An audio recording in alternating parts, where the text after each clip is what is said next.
안녕하세요. 저는 아이들을 키우고 있는 40대 중반 여자입니다. 10년간 결혼 생활을 하면서 여러 번의 기회를 줬었는데 이번만큼은 도저히 참을 수가 없어 연을 끊어내어 버렸습니다. 사람은 고쳐 쓰는 거 아니라더니 정말 그 말은 변하지 않는다는 걸 이번 일을 통해 확실하게 알 수 있었어요.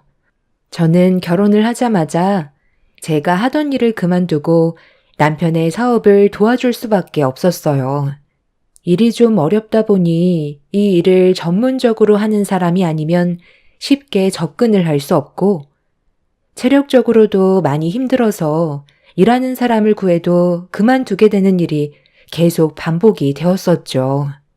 그러다 보니 남편의 사업이 힘들어지게 되는 상황까지 오게 되자 집안을 살리기 위해서는 제가 다니고 있는 회사를 그만두고 남편 옆에서 일손을 도와주는 게 좋을 것 같아 도배 일을 같이 하고 싶다는 말을 몇 번이나 했었지만 고된 일을 저에게는 시킬 마음이 없다면서 강하게 거절을 했었어요.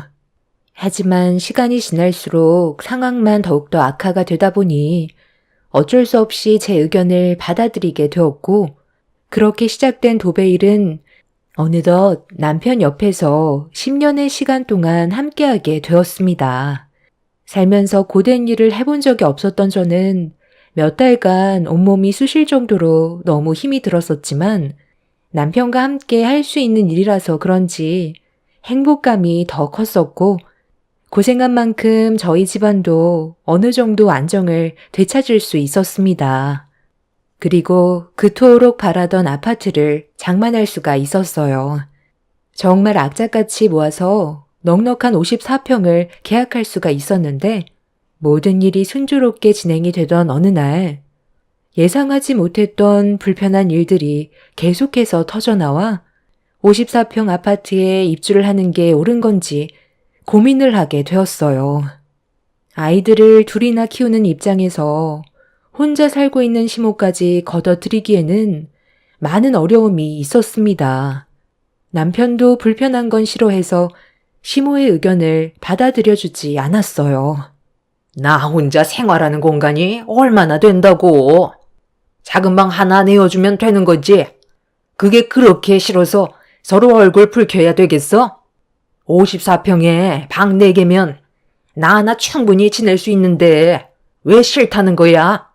혼자 사는 것도 외롭고 지금 살고 있는 집 정리해서 그 돈 너희들한테 주면 되는 거잖아. 내가 앞으로 살 날이 얼마나 남았다고 이런 대우를 받아야 되는 건데 몸도 안 좋아서 여기저기 많이 쑤시고 하루하루가 힘든데 이번 기회에 서로 좋게 해결 보면 좋잖니. 글쎄 그건 안 돼요. 이 사람이 좋다고 해도 저는 싫어요. 그냥 거기서 사세요.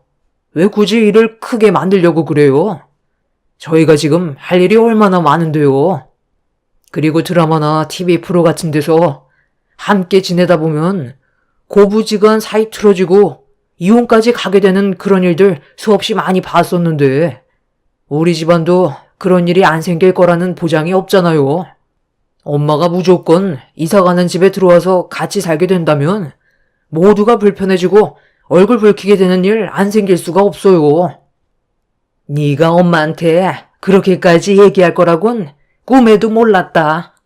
너는 항상 보면 며느리만 중요하지 엄마가 어떻게 살든 그런 건 관심조차 없는데 나중에 세상 떠나고 나서 후회하지 말고 지금부터라도 잘해야 되는 거야.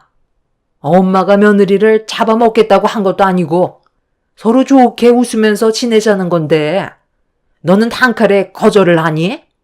그럼 며느리만 좋다면 너도 허락해 주는 거지? 내 아들은 네가 힘들어지는 걸 못 보겠다고 나를 거부하는데 너는 어떻게 생각하니? 저도 남편과 같은 의견이에요. 그리고 지금은 이 사람 사업이 어느 정도 안정이 됐기 때문에 제가 집에서 아이들과 함께 보내게 될 시간이 많아지는데 아무래도 어머님이 집에 있으면 불편한 점들이 생길 수밖에 없죠. 어머님 마음 이해 못하는 건 아니지만 평소에도 여러 가지로 의견 충돌이 자주 생겨서 심적으로 불편한 경우가 많은데 한 공간에서 같이 살다 보면 처음에는 서로가 많이 배려하겠지만 결국 그 끝은 안 좋은 결과로 끝날 것 같아서 저도 사는 건 떨어져서 지내는 게 좋겠어요. 어머님도 분명 후회하게 되는 상황이 생길 수밖에 없어요.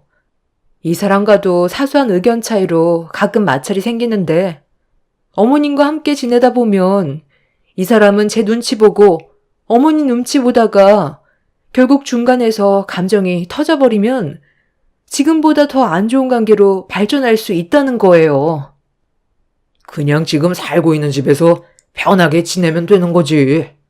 굳이 우리 이사 가는 집에 들어와서 작은 방에서 생활할 필요 없잖아요. 어찌됐든 저는 싫어요. 남편이 시모의 의견에 대해 강하게 거부를 했어요.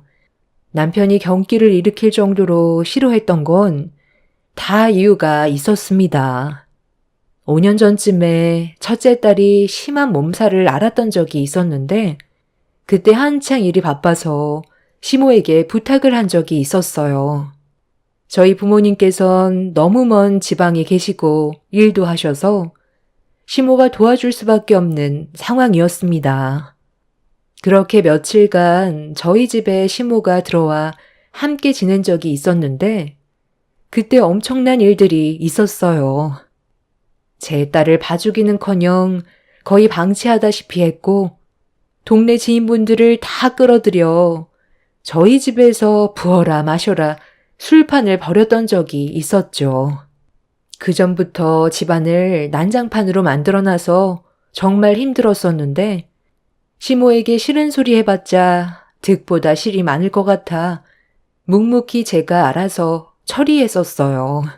저희 부부는 출퇴근을 같이 해서 남편이 항상 시모의 행동을 전부 지켜보고 있었죠.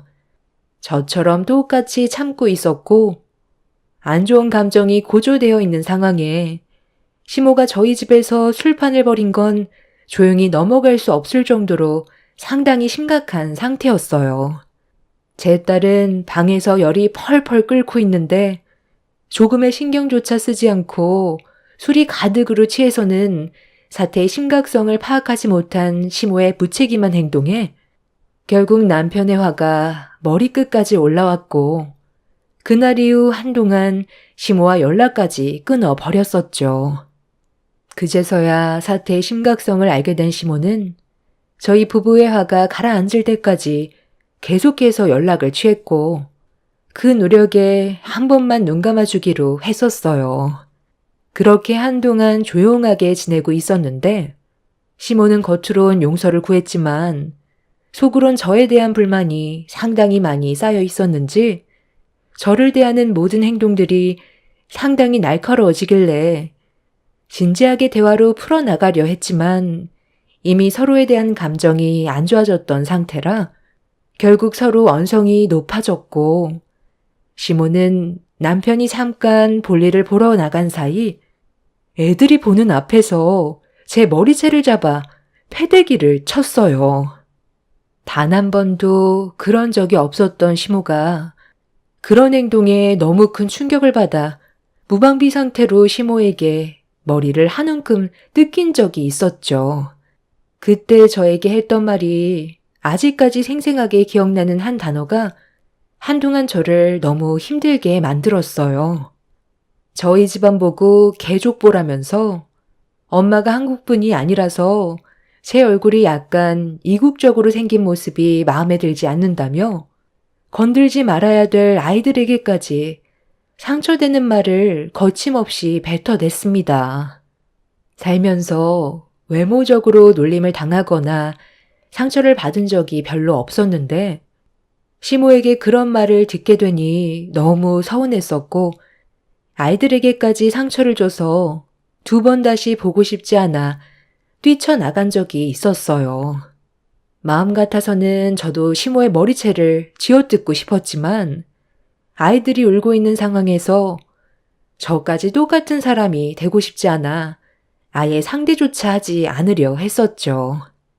그렇게 집으로 돌아오면서 남편한테 전화를 했었고, 모든 상황들에 대해 설명한 뒤 다시는 시모의 얼굴을 안 보겠다고 하자 남편도 시모에게 많이 실망했는지 저와 같이 연락을 끊고 지냈었어요. 시모는 지인들과 술 한잔 하다가 욕먹었던 걸 서운하게 생각해서 저에게 본풀이를 한 거라지만 애들이 보는 앞에서 제 머리채를 잡았던 건 정말 용서해줄 마음이 없었습니다. 그렇게 연락 한 통 하지 않고 서로 등을 돌린 채 2년간 얼굴도 안 보고 지냈었어요. 그 시간이 저에게는 너무 행복했었고 평생 안 보고 사는 게 소원이었는데 사람 일이라는 게 마음처럼 쉽지가 않잖아요. 어느 날 시모가 병원에 입원을 해서 보호자가 필요했는지 남편이 전화를 받지 않자 문자를 남기게 되었고 어쩔 수 없이 병원을 찾아가게 되었습니다. 지나가던 차량과 가벼운 접촉사고로 타박상 정도 있었지만 그 핑계로 다시 저희 부부에게 접근하려는 의도 같아 보였어요. 너무 놀랐는지 몸 여기저기가 쑤시고 아프다면서 온갖 불쌍한 척은 다 했었고 끊어내지 못하게 천륜이라고 걷는 것조차 힘들다는 시모의 말에 어쩔 수 없이 저희 집에서 한동안 지냈던 적이 있었습니다. 시모의 집에는 절대로 들어가려 하지 않길래 어느 정도 안정을 되찾을 때까지만 지내기로 했었어요. 그런데 그 기간이 한두 달이 넘어가더니 어느새 6개월이나 지나가게 되었고 저희도 상당히 지쳐있는 상태였어요. 시모가 겉으론 힘들다고 하면서 저희가 안 볼 때 밖에서 돌아다니는 모습이 몇 번이나 포착이 되었거든요. 걷는 게 힘들다며 나이를 먹어서 다친 부분이 잘 낫지 않는다고 온갖 불쌍한 척은 다 하더니 뒤에서 몰래 하고 싶은 일 다 하면서 지내는 시모의 거짓된 행동들이 저희를 너무 힘들게 하고 있었습니다. 한두 번 실망을 한 게 아니라서 시모에게 조금도 잘해주고 싶지 않았어요. 도배일 특성상 아파트가 아닌 이상 이 집 저 집 돌아다니면서 일을 하게 되는데 다른 현장으로 옮길 때 몇 번이나 외출하는 모습이 포착이 돼서 마지막으로 한 번만 더 거짓말을 한다면 그땐 정말 평생 얼굴을 안 보기로 남편과 같은 생각을 가지고 있었어요. 집에서 아프다는 핑계로 힘들게 일하고 들어온 저에게 온갖 잡일은 다 시키더니 저희 안 볼 때는 몰래 밖으로 나와 하고 싶은 일 다 하면서 지내는 시모의 모습들이 저를 더욱더 화가 나게 만들었죠. 시모는 어떤 분위기인지 전혀 파악하지 못하고 또다시 몰래 집 밖으로 나와 어디론가 급하게 움직이길래 남편과 함께 그 뒤를 따라갔는데 어느 건물 안으로 들어가더군요. 그런데 잠시 뒤 시모가 들어간 건물 앞에 경찰차들이 상당히 많이 몰려오길래 너무 놀란 저희 부부는 차에서 내려 시모가 들어간 건물로 들어가려 하자 경찰들이 앞을 가로막더니 잠시 뒤 수많은 사람들이 고개를 숙인 채 걸어 내려오고 있었습니다. 그리고 그 사이에 시모 또한 함께 있었고 그동안 저희 몰래 무슨 짓을 했는지 전부 다 알 수 있었어요. 시모는 정상적이지 않은 노름을 하고 있던 거였죠. 사람이 나이를 먹을수록 철이 없어진다더니 쉴 틈 없이 사고를 치는 시모의 모습에 결국 저희는 두 손 두 발을 다 들게 되었습니다. 다행히 징역을 살지는 않았지만 잘못을 한 행동에 대해서는 의무적인 봉사활동이 주어졌었고 그 모습에 너무 큰 실망을 하게 된 남편은 완전히 등을 돌리고 살았어요. 아예 만나주지도 않고 연락까지 끊으면서 어떠한 일들이 있어도 절대로 움직이지 않았습니다. 아예 시모는 이 세상에 없는 사람이다 생각하며 저희 가정에만 집중을 했었어요. 시모도 처음에는 한 번만 용서해달라며 저희 집에 몇 번이나 찾아왔었지만 강하게 차단해버리자 시모도 결국 포기를 하고 또다시 혼자서 몇 년간 살아왔었습니다. 그런데 저희 가족이 이사를 가게 된다는 걸 알게 된 이후부터 또다시 접근을 시도했지만 남편은 무조건 싫다고 반대를 했어요. 얼굴조차 보고 싶지 않은데 무작정 밀고 들어와 고집을 부려서 저희도 참 난감했었어요. 가족과의 연을 끊는다는 게 이렇게까지 힘든 줄 정말 몰랐었죠. 넓은 집으로 이사를 간다고 하니까 시모도 욕심이 생겼는지 살고 있는 집을 처분하고 들어오려 하길래 남편이 사전에 차단을 했어요. 어떠한 말을 해도 전부 들어주려 하지 않았습니다. 시모는 온갖 불쌍한 척 다 하면서 저희 부부를 계속 설득시키려 했지만 이미 전에 상당히 많은 경험을 해왔던 터라 또다시 반복되는 일을 겪고 싶지 않았어요. 시모는 저희가 강하게 반대하자 결국 눈물까지 흘렸고 살 날 얼마 남지 않았는데 남은 인생 가족들과 행복하게 살고 싶다며 애원을 했지만 남편과 저는 시모가 연기를 하고 있다는 걸 뻔히 알고 있어서 더는 대화해봤자 서로의 기분만 안 좋아져서 집으로 돌려보냈습니다. 남편도 시모만 보면 치를 떨 정도로 너무 싫어했었어요. 자기 엄마라고 하지만 실망스러운 모습을 너무 많이 봐서 그런지 마음이 굳게 닫혀있는 상태였죠. 그런데 다음날 시모가 저에게 따로 전화를 하더니 잠깐 얼굴 좀 볼 수 있냐며 줄 게 있다고 저만 오길 원했어요. 아주 잠깐이면 된다고 장소를 문자로 찍어 보내줬어요.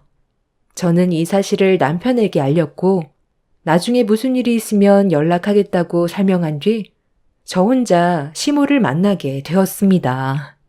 그리고 시모는 제 얼굴을 보자마자 입을 열었어요. 이거 받아라. 내가 아무리 생각해봐도 이건 정말 아닌 것 같거든. 내 배 아파 낳은 자식인데 네가 우선인 게 말이 되니? 내 아들과 그만 이혼해줬으면 좋겠다. 네? 이혼이요? 그 말 하려고 지금 저를 부른 거였어요? 이건 뭐예요? 봉투 안에 들어있는 100만 원으로 뭐 하자는 건데요? 설마 이거 먹고 떨어지라는 거예요? 보면 모르겠니? 네가 지금 내 아들 믿고 상당히 설치는데 결국 팔은 하늘로 굳게 되어 있다는 거 몰라? 내가 쓸데없는 짓 하기 전에 둘이 그만 정리해라. 역시나 당신은 조금도 달라진 모습이 없었네요. 눈물 흘리면서 같이 살자고 애원했던 것도 전부 거짓된 모습이었고 진심이었던 적 단 한 번도 없었죠? 너랑 같이 살고 싶어서 그 집에 들어가고 싶다는 말을 한 줄 아니? 남은 인생 내 아들과 함께 지내고 싶어서 들어가겠다는 거였어. 너 같은 개족보가 그 집에 어울린다고 생각해? 필리핀 사돈이 웬 말이야? 첫째 손녀가 예전에 몸살 났을 때 왜 내가 안 봐줬는지 알아? 순수 한국 혈통이 아니잖아. 딱 봐도 외국인처럼 생겼는데 정이 가겠니? 남들이 나한테 뭐라는 줄 알아? 내 아들이 국제 결혼했냐고 물어보더라. 그 말을 들을 때마다 얼마나 기분이 안 좋은데? 너 같은 개족보 때문에 우리 집안을 바라보는 시선이 상당히 안 좋아졌다고. 나도 더는 못 참겠다. 네 뱃속에 태어난 자식들 얼굴 꼴 보기도 싫고 너도 그만 보고 싶으니까 여기서 그만 갈라서라. 네가 뭔데 모자지간을 끊어내려 해? 100만 원 줄 테니까 네 고향으로 돌아가라. 남의 집안 그만 망치라고. 정말 대화할 가치가 없는 사람이네요. 나이만 먹었지. 하는 행동은 유치원 애들보다 못하는데 더 대화해봤자 뭐 하겠어요. 일단 100만 원은 준 거니까 받을게요. 그동안 그이가 생활비 줄 때마다 그 돈 정말 아까웠었는데 오늘은 이 돈으로 가족들끼리 외식이나 해야 되겠어요. 나이를 먹더니 정신 상태가 산으로 갔나 봐요. 아무래도 조만간 요양원 알아봐야겠어요. 제가 봤을 때 오락가락 하는 것 보니 치매가 있는 것 같은데 하루빨리 요양원 가서 자리 잡는 게 좋겠네요. 어느 정도 예상은 하고 있었지만 할 말 다 끝났으면 먼저 일어나 볼게요. 돌아가는 길은 아직 기억하고 있는 거죠? 상태가 많이 안 좋아졌다고 그이한테 전달해 줄 테니까 가서 미리 짐 좀 싸두고 있어요. 그동안 정말 지긋지긋했는데 이제야 저희도 두 발 뻗고 잠 좀 잘 수 있겠어요. 당신이 애초부터 똑바로 된 행동을 했다면 이렇게까지는 안 됐을 텐데 참 안타깝네요. 그리고 제가 부른 거 아니니까 음료수는 당신이 계산하세요. 이 돈은 저희 가족을 위해 써야 되잖아요. 시모는 제 말이 끝남과 동시에 벌떡 일어나더니 테이블에 올려져 있던 커피를 제 얼굴에 사정없이 뿌려버렸어요. 저도 주스를 들어 시모의 얼굴에 뿌려버렸죠. 화가 잔뜩 올라온 시모는 남편과 그만 이혼하라며 자기 아들 내놓으라고 제 머리채를 잡으려 하길래 양손을 붙잡아 패대기 쳐버렸고 몸에 묻은 커피를 털어버린 뒤 밖으로 나가려는 순간 시모가 의자를 들어 저에게 집어 던졌고 예상하지 못했던 상황에 등을 맞게 된 저는 비명과 함께 넘어져 버렸습니다. 너무 고통스러워서 몸을 웅크린 채 힘겹게 남편한테 전화를 연결한 뒤 도와달라고 얘기했어요. 시모는 제 전화기를 사정없이 신발로 밟아 액정을 깨부순 뒤 머리채를 잡아 좌우로 흔들며 당장 이혼하라고 분노를 가라앉히지 못하고 있었습니다. 주변에 있던 손님들이 시모를 말리면서 경찰서에 신고를 했고 저는 사람들의 부축을 받아 힘겹게 몸을 일으켰는데 제 전화에 바로 달려온 남편은 저를 보자마자 분노한 얼굴로 시모에게 거침없이 걸어갔어요. 남편이 이성을 잃은 모습에 시모는 뒷걸음질 치더니 엄마한테 얼굴을 붉히면 되겠냐고 양손을 잡으면서 어색한 미소로 단둘이 같이 살자는 말을 하고 있었어요. 너랑 나랑 이렇게 된 건 중간 역할을 하지 못한 며느리 때문에 일어난 일이다. 내가 방금 이혼하라고 했거든. 위자료까지 챙겨줬으니까 이제 엄마랑 단둘이 살자. 그렇게 할 거지? 설마 너를 낳아준 엄마를 등 돌릴 거니? 엄마가 그동안 얼마나 힘들게 살아왔는지 알지? 네가 세상에 태어나자마자 너희 아빠 사고로 세상을 떠났었잖아. 그때부터 사는 게 정말 힘들었었다. 그래도 너를 놓지 않았고 악자같이 살아오면서 키워줬는데 엄마한테 이러면 안 되지. 너희들 돌아서면 남이지만 엄마는 피를 나눈 천륜이다. 절대로 끊어낼 수 없는 거라고. 우리가 지금 쟤한테 속고 있는 거야. 속으로 어떤 생각을 하는지 전혀 모르잖아. 혹시 알아? 54평 아파트로 이사 가고 나서 그동안 힘들게 모은 재산 전부 다 먹으려고 너한테 해코지할 수도 있는 거라고.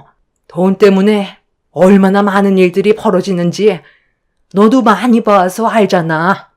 더군다나 개족부인 쟤랑 같이 엮여봤자 좋을 거 하나 없어. 그러니까 이제 그만하고 엄마랑 같이 살자. 엄마? 엄마 같은 소리 하고 있네. 내 앞길이나 망치는 게 엄마야? 지금까지 저 사람이 어떻게 살아왔는지 전부 다 봤으면서 그런 말이 나오냐고요? 그냥 우리가 잘 먹고 잘 살면서 행복해 보이니까 질투하는 거잖아요. 나는 당신을 아예 끊어내려 했어도 저 사람이 낳아준 당신을 내치는 건 나중에 후회로 남을 수 있다고 몇 번이나 기회를 주자고 저를 설득했었어요. 그만큼 가정의 평화를 우선시 생각하며 좋게 풀어가려고 얼마나 많은 노력을 했었는데 일을 이 지경으로 만들어요? 제가 안정적으로 사업을 이끌어올 수 있었던 것도 저 사람이 제 옆에서 같이 힘들게 일해줬기 때문에 여기까지 올 수 있었던 거라고요. 당신은 매번 매순간 우리 가정이 무너지기를 바라고 있었잖아요. 오늘 이 시간 이후로 평생 연락하지 않을 테니까 2번 다시 우리 앞에 나타나지 마세요. 당신이 고독사로 떠나도 찾아가지 않을 거니까. 뭐라고? 너 어떻게 엄마한테 그런 말을 할 수가 있어? 엄마가 받는 상처는 아무것도 아니라는 거야? 쟤한테 홀려도 단단히 홀렸구나. 결국 엄마를 버리겠다는 거야? 안 되겠다. 너 선택해라. 쟤야 엄마야. 마지막으로 기회를 주는 거야. 쟤를 선택하는 순간 엄마는 저 다리 위로 올라갈 거라고. 당신 마음대로 해요. 나는 이 지긋지긋한 삶을 끝내버리고 싶다고요. 남들처럼 조용히 살고 싶어요. 제발 우리 앞에서 사라져 주세요. 시모는 남편의 말에 상당한 충격을 받았는지 흥분을 가라앉히지 못했고, 시모는 카페에서 뛰어나가 길 건너편에 있는 다리 위로 올라갔어요. 자기를 선택하지 않으면 각오하는 게 좋을 거라고 남편이 자기를 말려주길 원하고 있었습니다. 하지만 남편은 눈 하나 깜빡하지 않았고 오히려 시모가 보는 앞에서 저를 부축해준 뒤 차에 태웠어요. 시모는 진짜 마지막 기회라면서 자기한테 오라고 동네가 떠나갈 정도로 소리를 지르면서 다리 위 난간까지 올라가 액션을 취하고 있었어요. 남편은 시모의 말을 듣지 않은 채 차에 올라타 집으로 돌아가려 하자 시모가 남편의 모습에 당황했는지 아슬아슬하게 버티고 있던 다리에서 내려오려던 순간 발을 헛디뎌 미끄러졌고 충격적이게도 다리 밑으로 떨어지는 사고를 당하게 되었습니다. 흐르는 강물에 철퍼덕하는 소리와 함께 물에 빠진 시모는 기절을 했는지 아무 말도 들리지 않았고 놀란 남편은 급하게 다리 쪽으로 뛰어갔어요.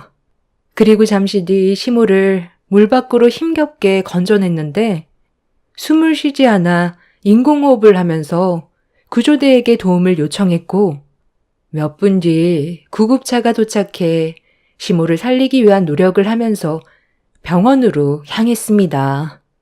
저희 부부도 병원으로 향했고 응급실에 옮겨진 시모는 다행히 다시 심장이 뛰긴 했었지만 골든타임이 지나서 깨어나는 바람에 내 산소 공급이 원활하게 되지 않아 숨만 쉴 뿐 정신을 차리지 못하는 식물인간 상태가 되어 버렸어요.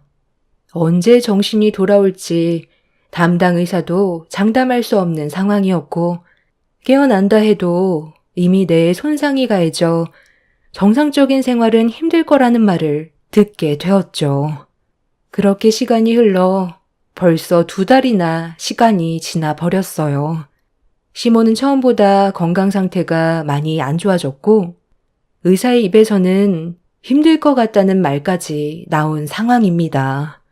자신의 분노를 억제하지 못해 이런 일을 만들었다는 게 너무 마음이 아프네요. 남편이 오죽했으면 시모를 받아주지 않았겠어요. 그만큼 저희가 받은 상처가 너무 컸었기 때문에 다리 위로 올라갔어도 손을 내밀어주지 않았던 거고 받아준다면 또다시 저희 가족을 힘들게 할 것 같아 시모에게 잘못된 행동이라는 걸 알려주기 위해 응징을 해주려 했던 건데 일이 이렇게까지 커지게 될 거라곤 예상하지 못했습니다. 의사의 말로는 길게 버텨봤자 앞으로 2달 정도라고 합니다. 그 전에 정신이 깨어난다면 상황은 달라지겠지만 의사는 그럴 가망성이 거의 없다며 기적이 일어나지 않는 이상 힘들 거라는 진단을 내렸습니다. 이런 일들이 저희 가족에게 일어났다는 게 너무 마음이 아프네요. 남편은 저 몰래 눈물을 훔친 적도 몇 번 있을 정도로 정신적 충격이 꽤 큰 것 같아요. 앞으로 저희 가족이 이 상황을 잘 헤쳐나갔으면 좋겠어요. 사람 일 한 치 앞도 모른다더니 시모의 잘못된 행동들이 결국 이런 일까지 오게 만들었네요. 제 사연을 들어주신 여러분들의 가족은 언제나 화목하고 평화만 가득하시길 바랄게요. 감사합니다. 안녕하세요. 저는 여주에 살고 있는 30대 중반 여자입니다. 결혼 2년 차 만에 이혼을 하게 될 줄 몰랐는데 차라리 잘 된 것 같아 속이 후련합니다. 남편과 결혼한 지 1년 만에 갑자기 잘 다니던 회사를 그만두겠다는 황당한 말을 꺼냈어요. 이유를 물어보니 바로 위 상사가 자기를 너무 힘들게 해서 그동안 스트레스를 받았다며 도저히 못 참겠다고 바로 퇴사했다는 한마디에 결혼을 한 지 얼마 되지 않았던 저는 남편에게 너무 큰 실망을 하고 말았네요. 당신 나랑 결혼 전에도 다른 회사에서 상사와의 문제 때문에 일을 그만두지 않았어? 그런데 이번에도 그만두는 거야? 나랑 한마디 상의도 없이? 내가 회사에서 나오겠다는 건데 당신이랑 상의를 해야 되는 거야?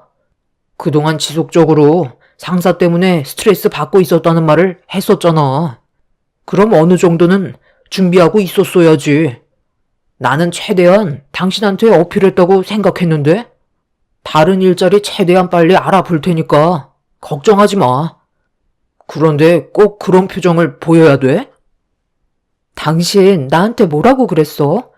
이번에 구한 일자리는 평생 다녀도 될 만큼 좋은 곳이라며. 회사 사람들도 다 잘 챙겨준다고 하더니만 이제 와서 한마디 말도 없이 이런 식으로 퇴사하면 당장 지출해야 되는 금전적인 부분들에 차질이 생기잖아. 내가 버는 돈만으론 부족하다는 거 몰라? 우리가 여유 있는 것도 아니고 이제 막 시작해서 대출도 상당히 많은 상태라 혼자선 감당이 안 된단 말이야. 젊은 나이도 아니고 30대가 넘어간 당신이 구할 수 있는 일자리가 얼마나 많다고. 요즘 시기에 취직도 쉽지 않은데 너무 무책임한 행동을 한 것 같아. 상사랑 감정적으로 문제가 있으면 잘 풀면 되는 거잖아. 워낙 고지식한 사람이라 대화도 잘 안 통해. 당신은 내가 힘들어서 그만뒀다는데 그게 그렇게 마음에 안 들어? 이번 달 안에 새로운 일자리 구하면 되잖아. 남편은 자기의 마음을 알아주지 못한다면서 집에 들어왔다가 다시 밖으로 나가 버렸어요. 계획했던 일들이 퇴사를 함과 동시에 모든 게 무너져 버린 상태였죠.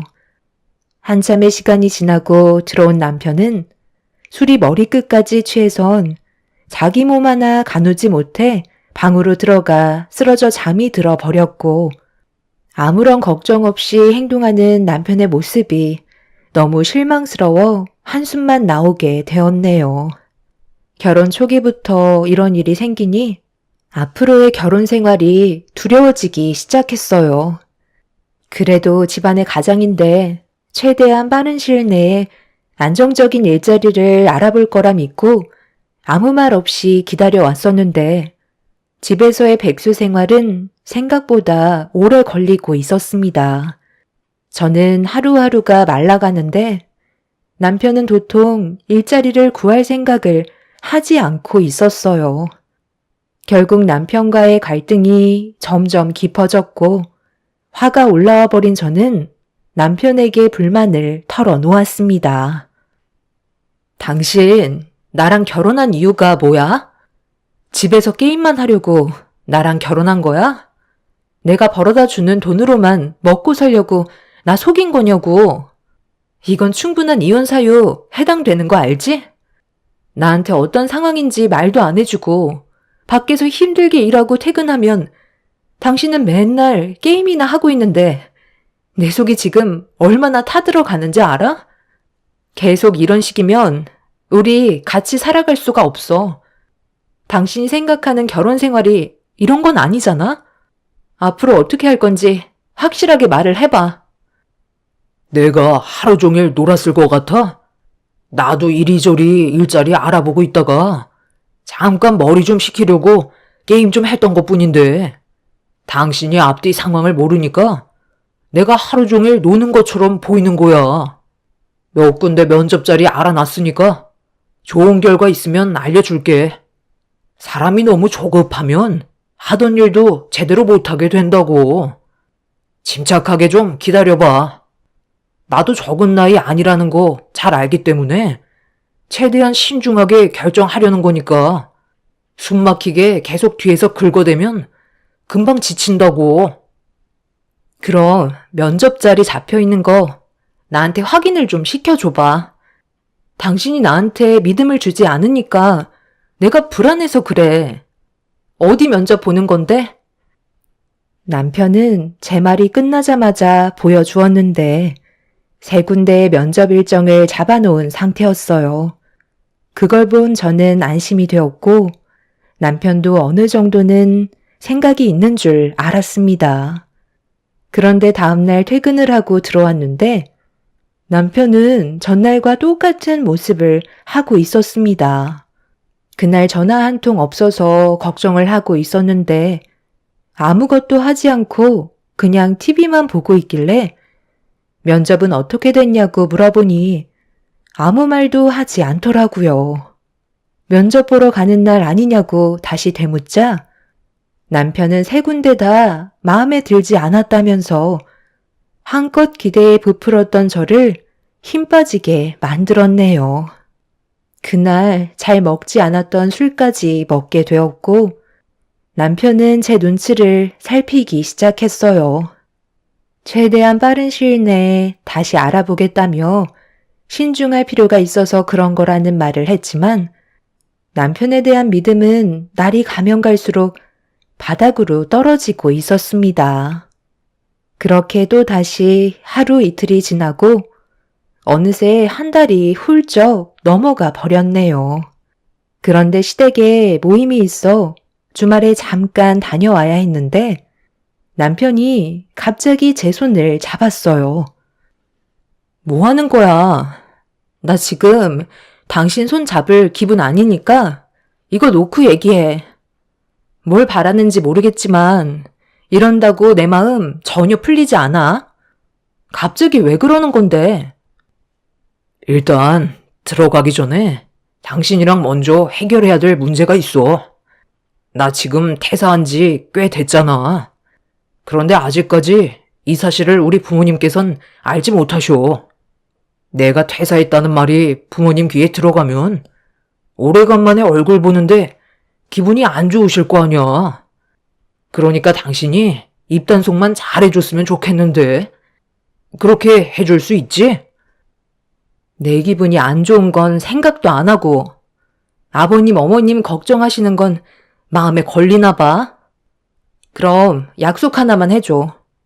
당신 퇴사한 거 말하지 않을 테니까 최대한 빨리 일자리 알아보고 안정적인 삶을 다시 되찾았으면 좋겠어. 그렇게만 해준다면 당신이 원하는 대로 퇴사했다는 거 말하지 않겠다고 약속할게.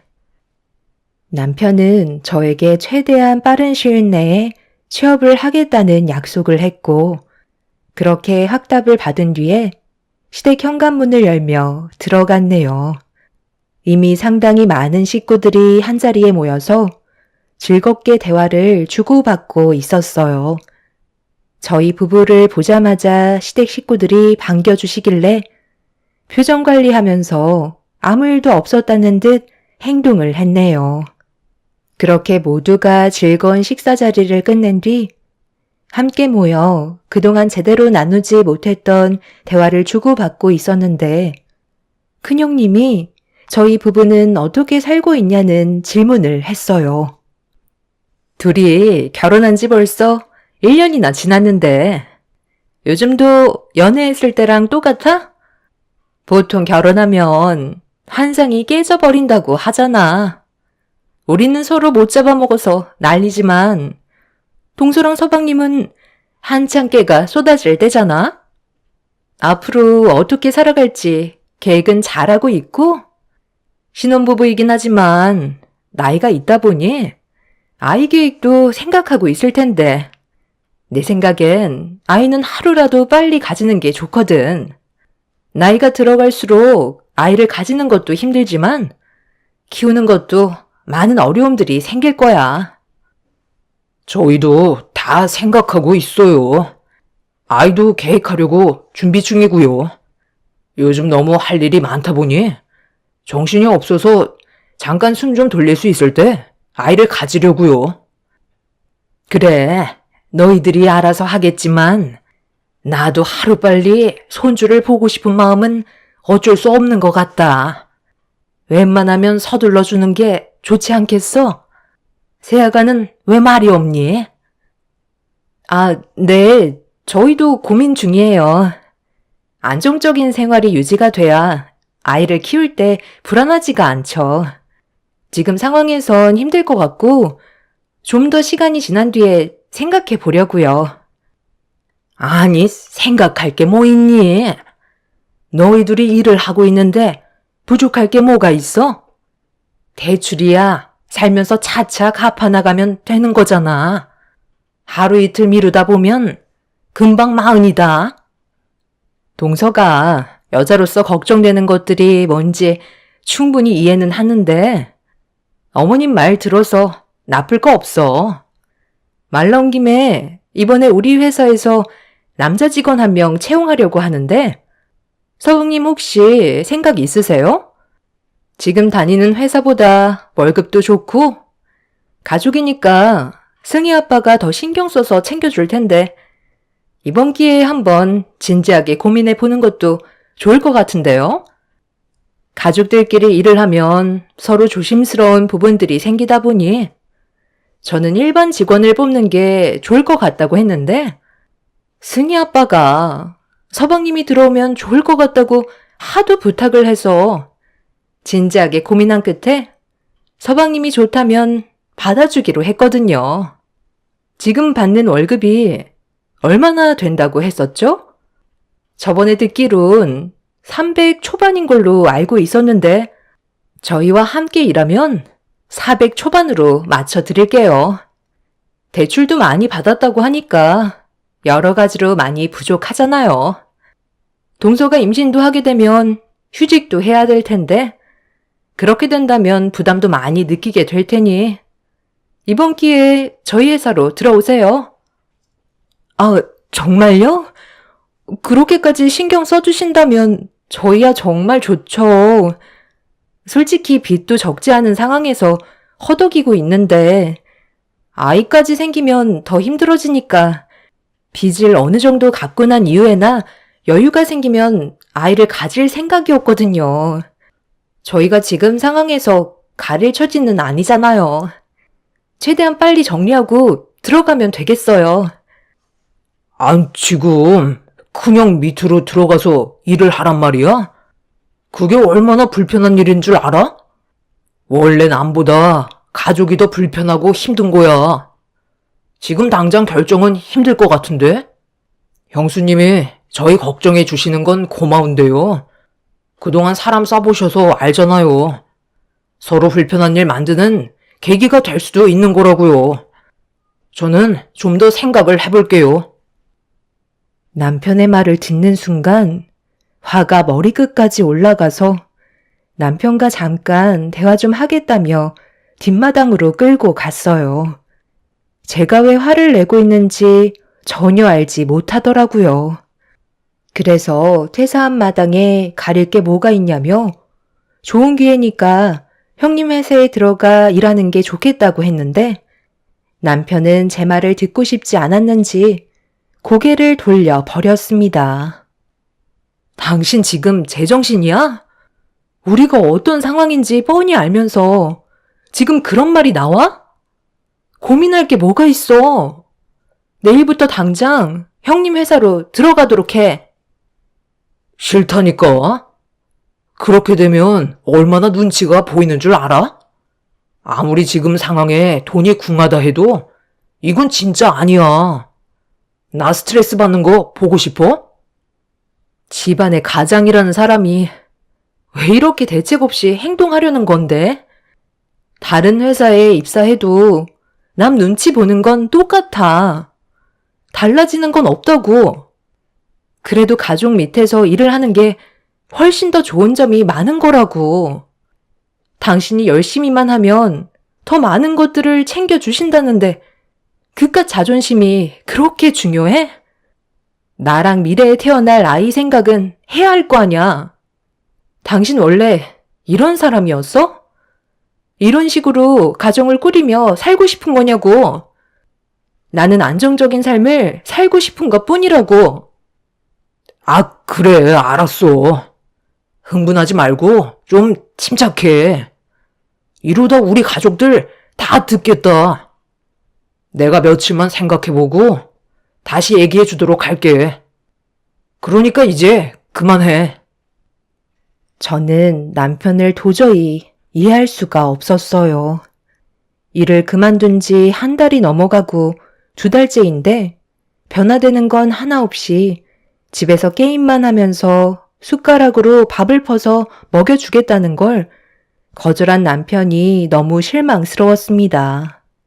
남편은 시댁 식구들이 자기가 퇴사한 걸 듣게 될까봐 눈치를 보며 저를 진정시켰고 며칠 이내로 답을 주겠다면서 급하게 시댁으로 들어가 버렸네요.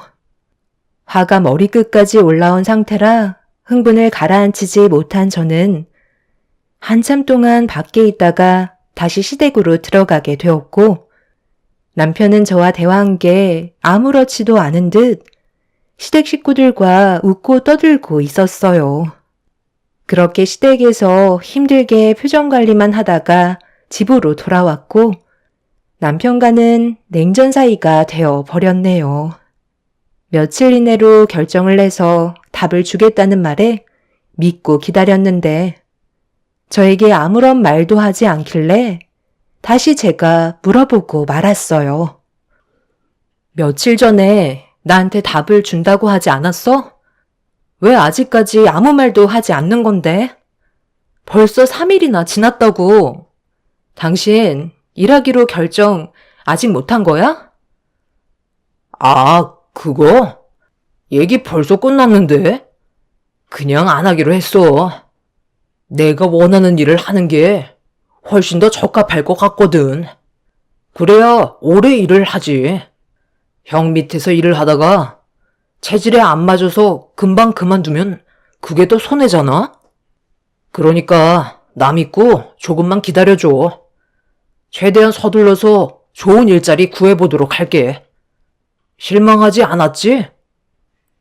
며칠간 고민하고 결정했다는 남편의 말 한마디는 저를 좌절시키고 말았어요.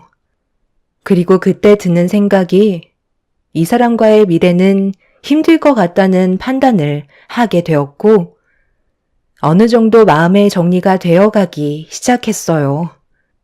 함께 힘을 모아 앞으로의 인생을 열심히 살아가겠다는 의지를 보여주지 않는 사람과는 행복을 찾을 수 없을 것 같아 남편에게 마지막이라는 말과 함께 우리의 관계가 위태롭다고 하자 남편은 걱정하지 말라면서 제가 가지고 있는 걱정거리들을 전부 없애준다고 큰 소리를 쳤습니다.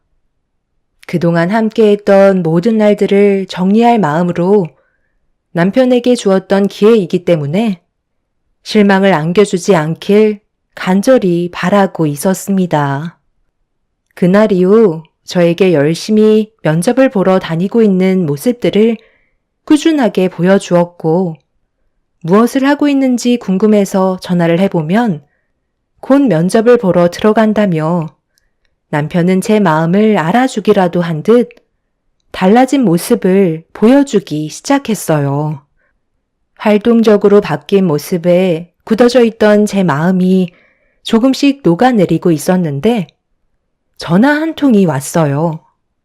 남편이 취업을 하게 됐다는 좋은 소식을 전해주었고 그동안 저 혼자 말 못할 무게를 감당해야 했던 날들이 너무 힘들었는지 눈물을 흘리고 말았습니다. 길고 길었던 고통 속에서 빠져나오니 제 마음도 자연스럽게 풀리게 되었고 남편은 새로운 일자리에서 열심히 일을 하게 되었네요. 비록 형님이 추천해 주신 일자리보다는 보수가 적었지만 그래도 남편이 일을 한다는 것만으로도 저에게는 너무나 큰 힘이 되어 주었어요. 그렇게 몇 달의 시간 동안 묵묵히 회사를 잘 다니던 남편과 다시 좋은 관계를 유지하며 지내오던 어느 날 오래간만에 여유를 가지고 외식을 하고 있는데 몸에서 이상함을 감지하게 되었고 갑자기 찾아온 울렁거림에 당황해 외식이 끝난 뒤 집으로 돌아갈 때 혹시 몰라 임신 테스트기를 사서 집에 도착하자마자 화장실에 들어가 확인을 하게 되었죠. 이상했던 느낌은 예상대로 테스트기의 두 줄이 선명하게 찍힌 걸 볼 수 있었습니다. 화장실에서 나오자마자 남편에게 임신했다고 말을 하는 순간 기뻐 날뛴 남편은 앞으로 집안의 가장으로서 뱃속에 있는 아이의 아빠로서 가정을 지키기 위해 노력을 하겠다며 저를 안아 들었습니다. 달라진 남편의 모습이 저를 안심시켜 줬기 때문에 더욱더 책임감이 뒤따라 앞으로는 걱정이 없을 줄 알았어요. 계획하지 못했던 뱃속의 아이까지 찾아와 버렸으니 남편이 짊어져야 할 무게는 조금 더 무거워지게 되었죠. 그리고 임신 소식을 듣게 된 양가 집안에서는 저희 부부에게 축하한다며 많은 축복을 주셨고 시모는 임신한 제 손을 잡으며 간절하게 부탁 하나를 하셨어요. 아직 성별도 모르는데 아들 손자를 원하고 계셨습니다. 그건 제가 어떻게 할 수 있는 게 아니라고 설명을 드렸네요. 아들 손자 하나만 낳아주면 네가 해달라는 거 다 해줄 테니까 최대한 할 수 있는 방법은 다 동원해봐라. 처음엔 손녀가 참 이뻤는데 셰미가 손녀는 이제 지긋지긋하다. 나는 아들만 셋을 낳았는데 어떻게 된 게 며느리들은 하나같이 딸만 줄줄이 낳을 수가 있는 거야? 네가 내 마지막 희망이니까 아들 손자 한 번만 안겨줬으면 좋겠다. 그건 제가 노력해서 될 문제가 아니지만 최대한 노력은 해볼게요. 하지만 제가 만약 딸을 낳게 된다 해도 이뻐해 주실 거죠? 차별은 하지 말아주세요. 시모는 제가 질문한 말에 대해서는 아무 말도 없이 입을 닫으셨어요. 눈빛에선 절대적으로 아들을 낳아야 한다는 말을 하고 계셨습니다. 딸은 받아주지 않겠다는 시모의 마음이 저에게 전달이 되었죠. 임신을 했는데 여러 가지 복합적인 감정이 또 다른 걱정거리를 만들게 될 거라곤 예상하지 못했지만 50%의 확률이기 때문에 가족의 평화를 위해선 아들이었으면 좋겠다는 마음이 조금 더 크게 작용했던 것 같네요.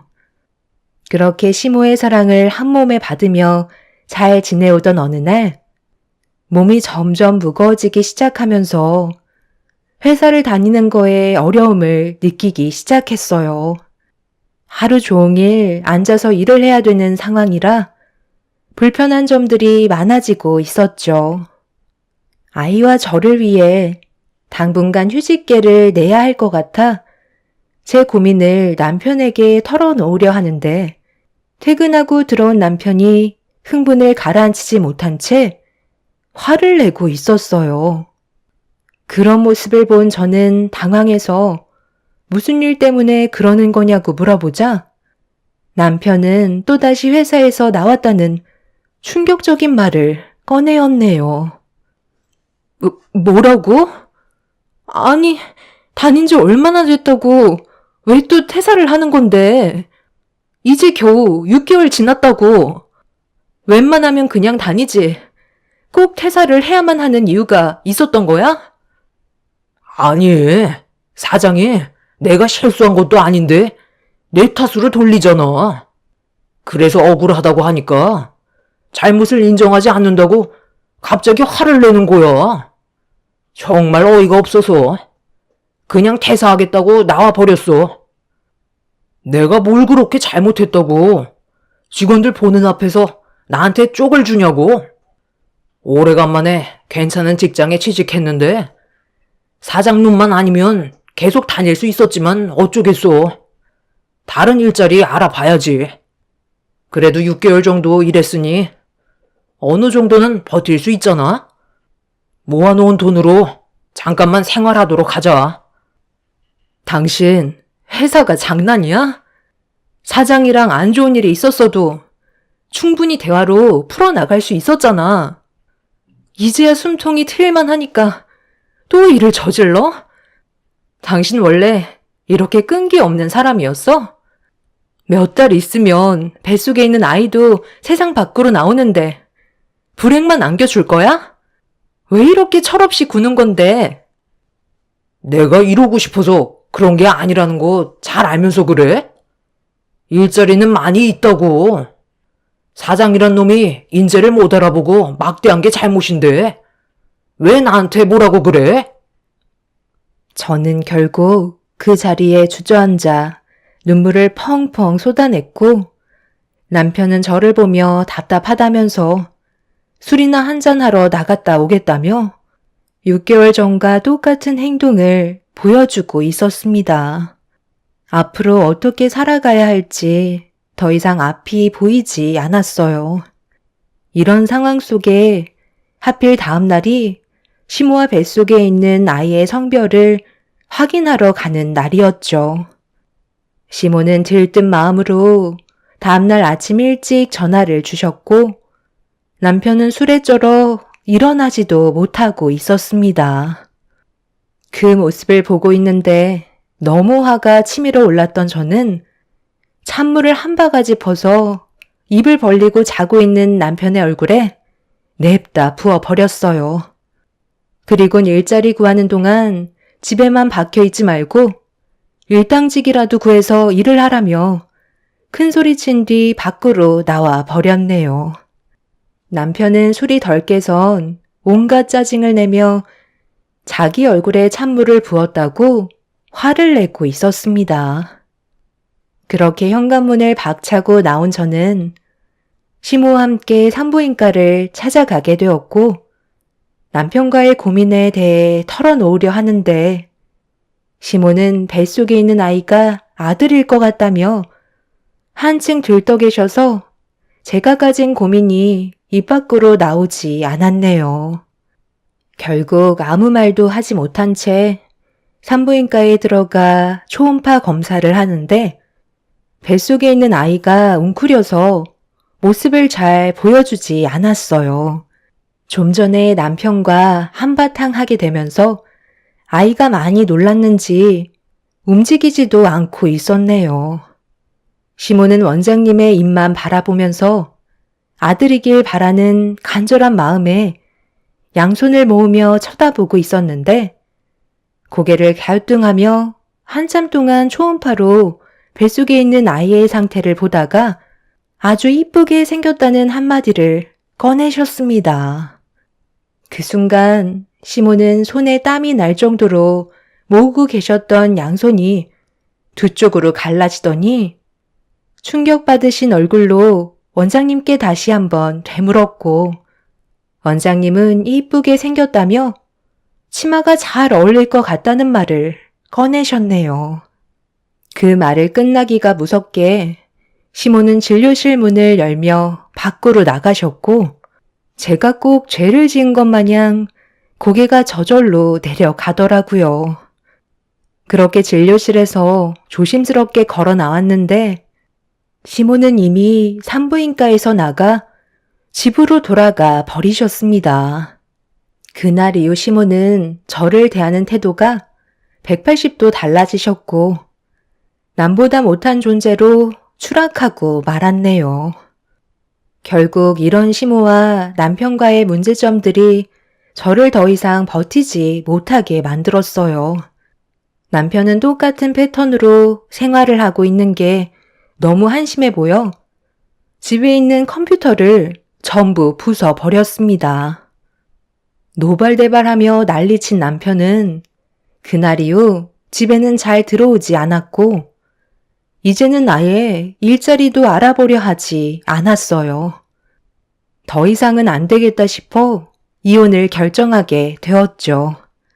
어디서 무얼 하는지 남편은 새벽에 잠깐 집에 들어와 샤워하고 옷만 갈아입은 채 다시 밖으로 나갔어요.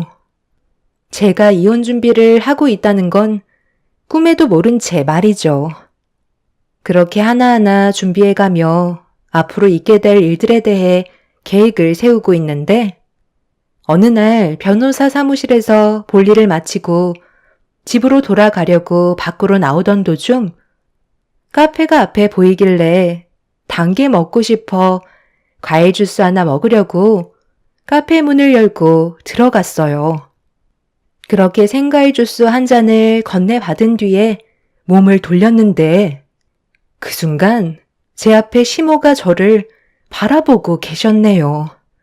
너무 갑작스러운 상황이라 흠칫 놀라며 어색한 인사를 드리는 사이 시모는 제 손에 들고 있던 명세서와 카드를 낚아채셨고 결제 내역을 확인하시곤 눈이 휘둥그레지셔서는 저한테 막말을 퍼부으시더니 자기 아들이 힘들게 벌어모은 돈으로 제배만 불린다며 많은 사람들 보는 앞에서 만삭인 제 뺨을 명세서로 사정없이 내려치셨어요.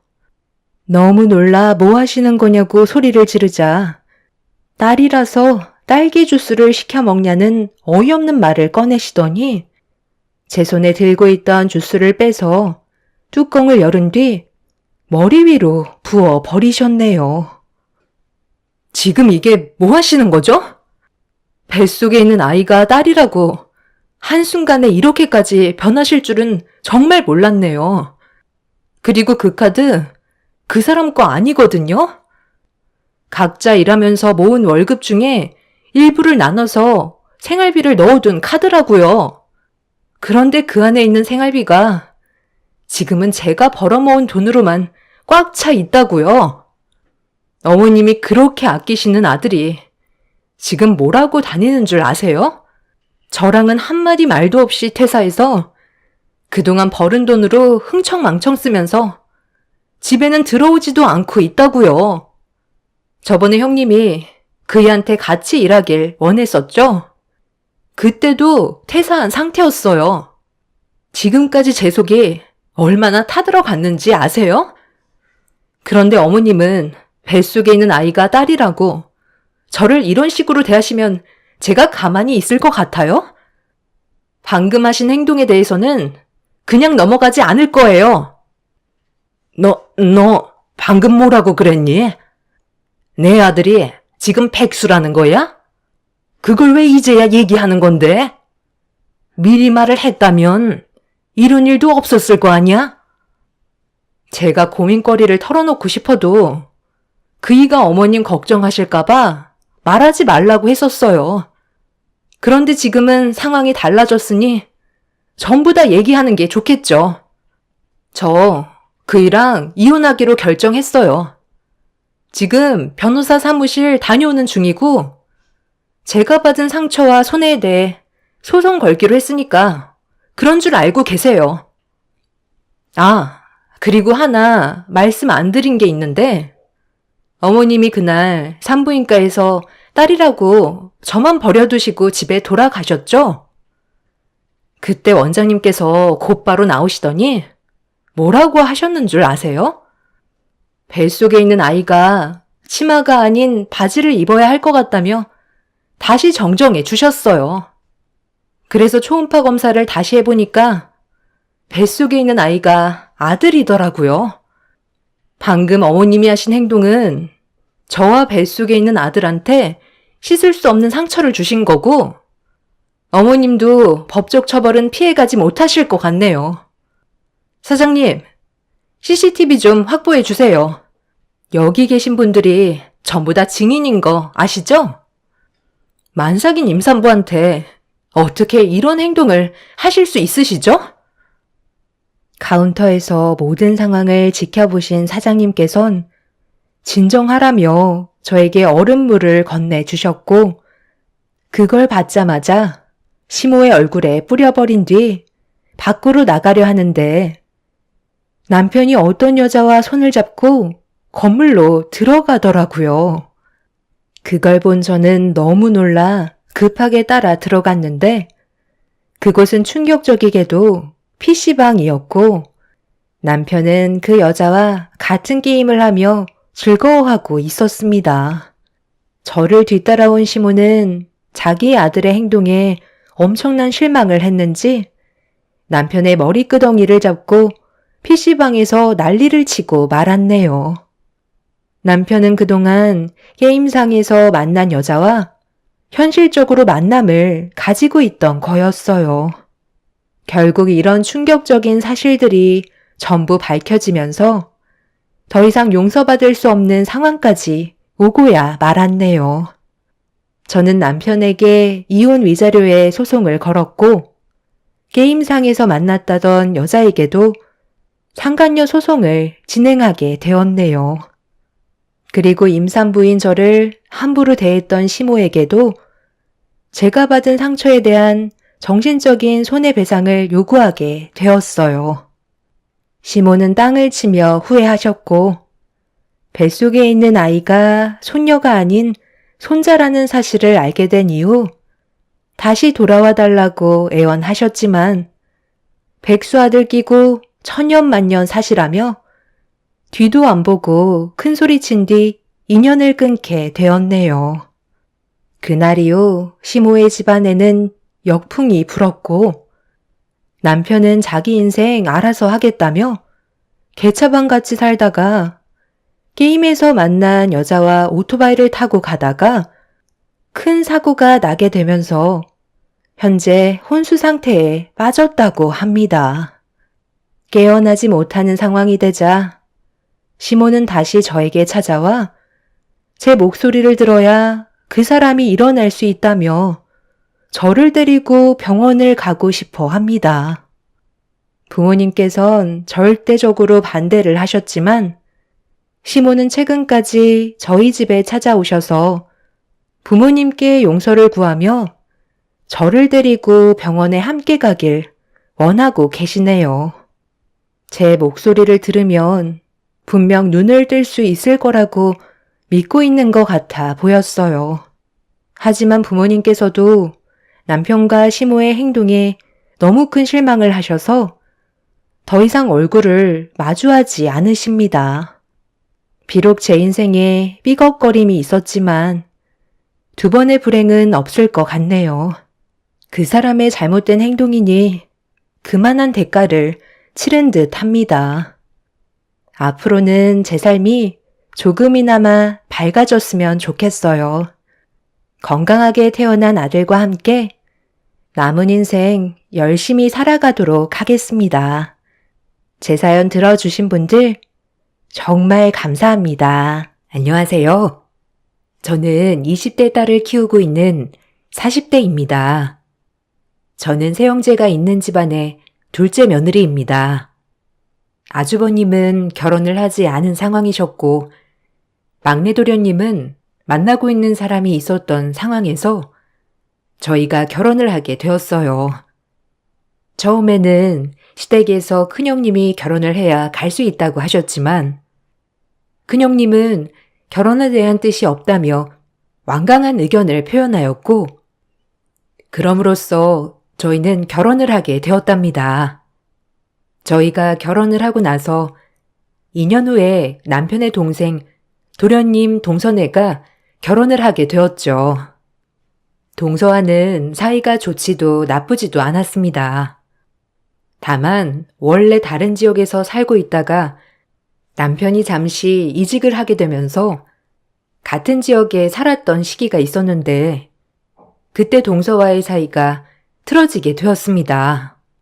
동서와 저는 비슷한 시기에 임신을 해서 둘 다 딸을 낳았어요. 처음에는 별다른 차별이 없었는데 아이들이 커가면서 시댁의 차별이 시작되었죠. 아이고, 우리 막내 아들 여식은 천상 여잔데, 둘째 아들 여식은 어찌 된 게 사내 같은 거냐? 아니, 둘째야. 딸은 이렇게 왈가닥이면 안 되는 거 아니니? 어머님, 요즘은 그런 거 없어요. 이렇게 활발해야 나중에도 기죽지 않고 잘 살죠. 예, 여자란 자고로 얌전하고 조용해야 사랑받는 법이란다. 저렇게 이리 뛰고 저리 뛰면 누가 쟤를 데리고 가겠니? 막내네처럼 얌전하고 조용히 있을 줄 알아야 사람들이 이쁘다고 해주지.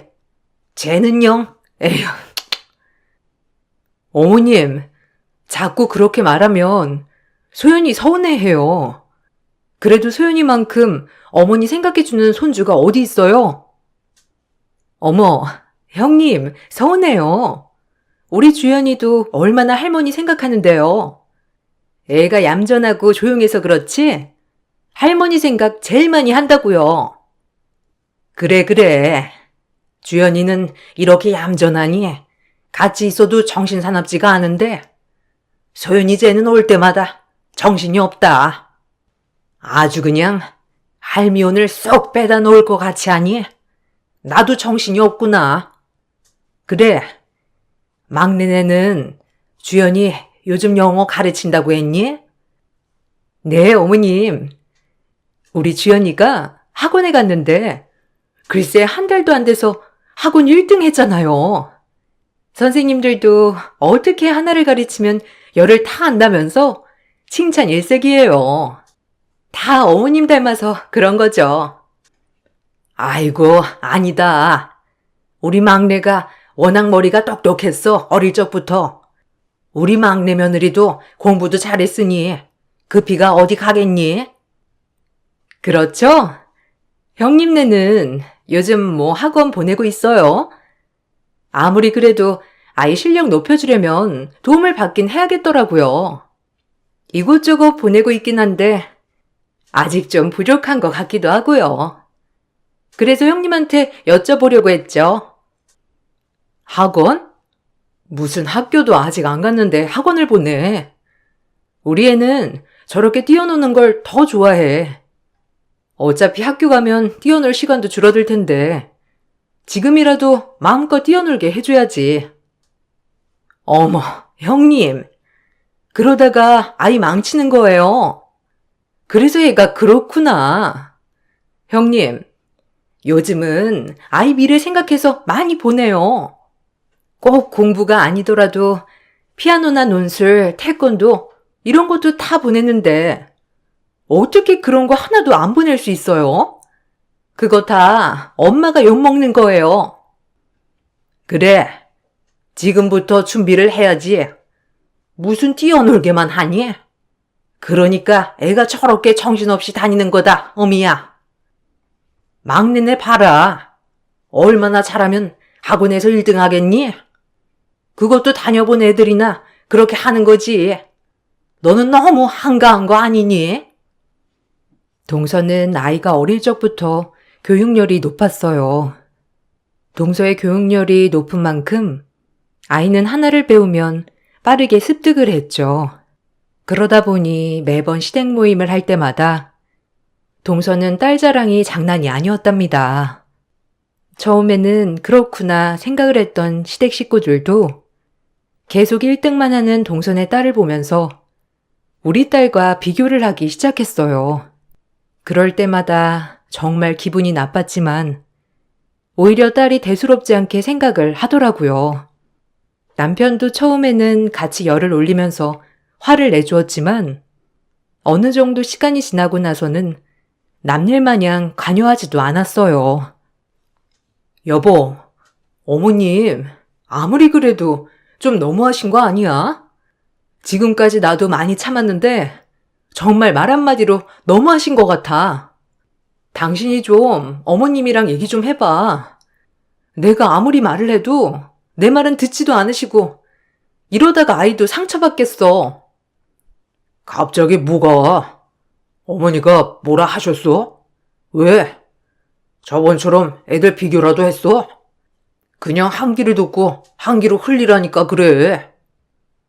그리고 어머니가 그냥 하는 말 가지고 너무 그러는 거 아니야? 듣고 보면 어머니가 틀린 말 하는 건 아닌 것 같은데. 아니, 우리 소연이 왈가닥이라고 뭐라고 하시잖아. 주연이가 워낙 얌전하니까 비교가 되는 건 알겠지만, 그렇다고 해서 성적으로 비교하시는데 내가 정말 속이 상해서. 어머니가 그러실 수도 있는 거지. 무슨 그런 거 가지고 너무하다고 그래. 막말로 주연이는 매번 1등을 놓치지 않는데 소연이는 매번 꼴등이니 뭐라 할 말이 없으신 거겠지. 당신이 속이 상하면 딸 자식 교육을 시켜보던지. 그것도 아니고 팩트를 얘기하는데 뭐가 속상해? 당신 지금 누구 편 들어주는 거야? 당신은 당신 딸한테 그런 말 하는 게 아무렇지도 않아? 당신이 이렇게 하면 어떡해? 나중에 소윤이한테도 상처 주실 텐데 당신이 든든하게 우리 보호해줘야 하는 거 아니야? 참나, 하루 이틀도 아니고 이제는 좀 흘려들을 수도 있는 거 아니야? 거기다가 어머니가 거짓말로 얘기하는 것도 아니잖아. 당신도 편하게 보호한다. 그런 말도 한 번쯤 들어보고 해야 소연이도 정신 차리고 공부할 거 아니야. 당신 참 이상하네. 남편에게 하소연을 해봤자 남편은 어머니가 거짓말을 한 것도 아닌데 오히려 말을 꺼내는 제가 이상하다고 얘기를 했어요. 그런 남편의 모습에 이 집구석에서 믿을 건 아무도 없구나 싶었죠. 그러다가 제가 크게 화를 내게 된 것이 바로 시댁 모임 때문이었어요. 어느 순간부터 시댁에 중요한 일이 있으면 꼭 저희만 부르시더라고요. 뭐예요, 어머님? 동선에는 아직도 안 왔어요?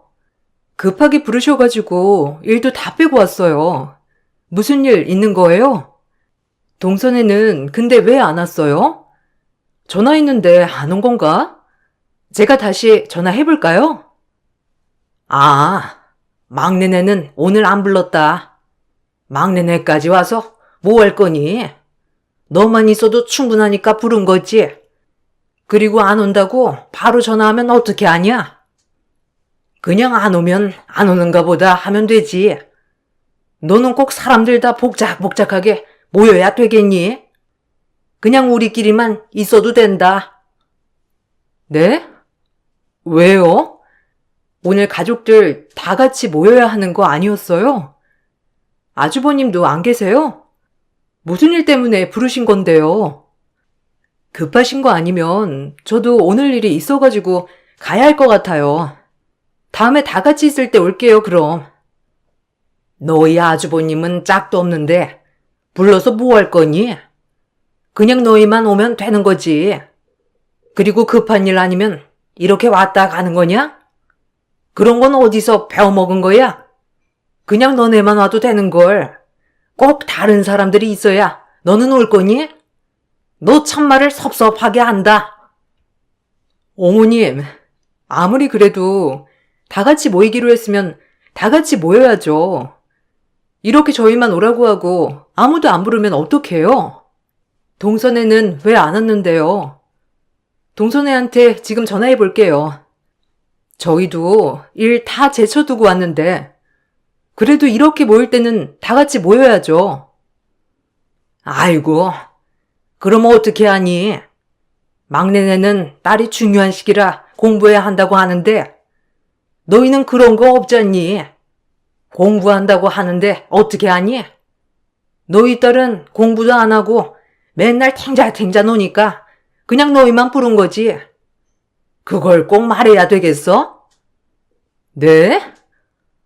지금 저희 이렇게 차별하신 거세요? 저희 딸도 중요한 시기예요. 아무리 공부를 안 하는 것처럼 보여도 저희 딸도 공부해야 한다고요. 어머님이 꼭 와야 한다고 해서 저도 식구들 다 불러서 온 건데 어떻게 이렇게 하실 수 있어요? 저희 차별하지 마세요. 너무하신 건 어머니네요. 시댁에 중요한 일이 있을 때마다 꼭 참석을 해야 하는 사람들이 있었지만 그 중에서 저희는 한 번도 빠지지 못했어요. 시어머님은 어떻게 해서든 저희를 참석을 해야 한다고 말을 하셨고 시어머님의 말씀을 거역하지 못했던 남편은 모든 행사를 가족 다 데리고 가서 참석을 했죠. 반면 아주버님은 결혼하지 않은 싱글이라 제외되었고 막내네는 아이가 학습으로 바빠서 참석을 못한다고 하셨어요. 처음에는 다들 바빠서 참여를 하지 못하는 거 아닌가 생각을 했었는데 그런 게 아니라 시모가 다 커트를 하고 나서 저희만 불렀다는 것을 알게 되었습니다. 당신 이거 알고 있었어? 지금까지 어머님이 다른 식구들은 안 부르고 우리만 불러왔다는 거 말이야. 어떻게 그러실 수 있어? 우리도 일정이 있고 바쁜데 다른 사람들은 바빠도 이해를 해주고 우리는 왜 안 된다는 건데? 아, 그거 어느 정도 알고 있었지. 솔직히 당신도 생각을 해봐. 혼자인 형을 오라가라 하겠어? 전교 1등 딸이는 막내를 오라가라고 하겠어? 아무것도 거리낄 게 없는 우리가 참석하는 게 맞는 거지. 아니, 거리낄 게 없다는 건 누가 정하는 건데? 우리도 우리 스케줄이 있고 바쁜데 매번 시댁 행사를 우선으로 생각했잖아. 그런데도 이게 차별이 아니라는 거야? 됐고, 당신 우리 앞으로는 시댁 행사에 아무것도 참석하지 않을 거야. 무슨 이런 거 가지고 연을 끊겠다고 해? 당신 너무 오버하는 거 아니야? 그런 거 가지고 무슨 행사에 참석을 안 해? 그리고 막내는 막내니까 그럴 수 있는 거고. 형이 결혼하면 형수님이 알아서 잘 챙기겠지. 근데 지금은 당신이 제일 큰 형님인데 어떻게 할 거야? 당신이 이해해야지.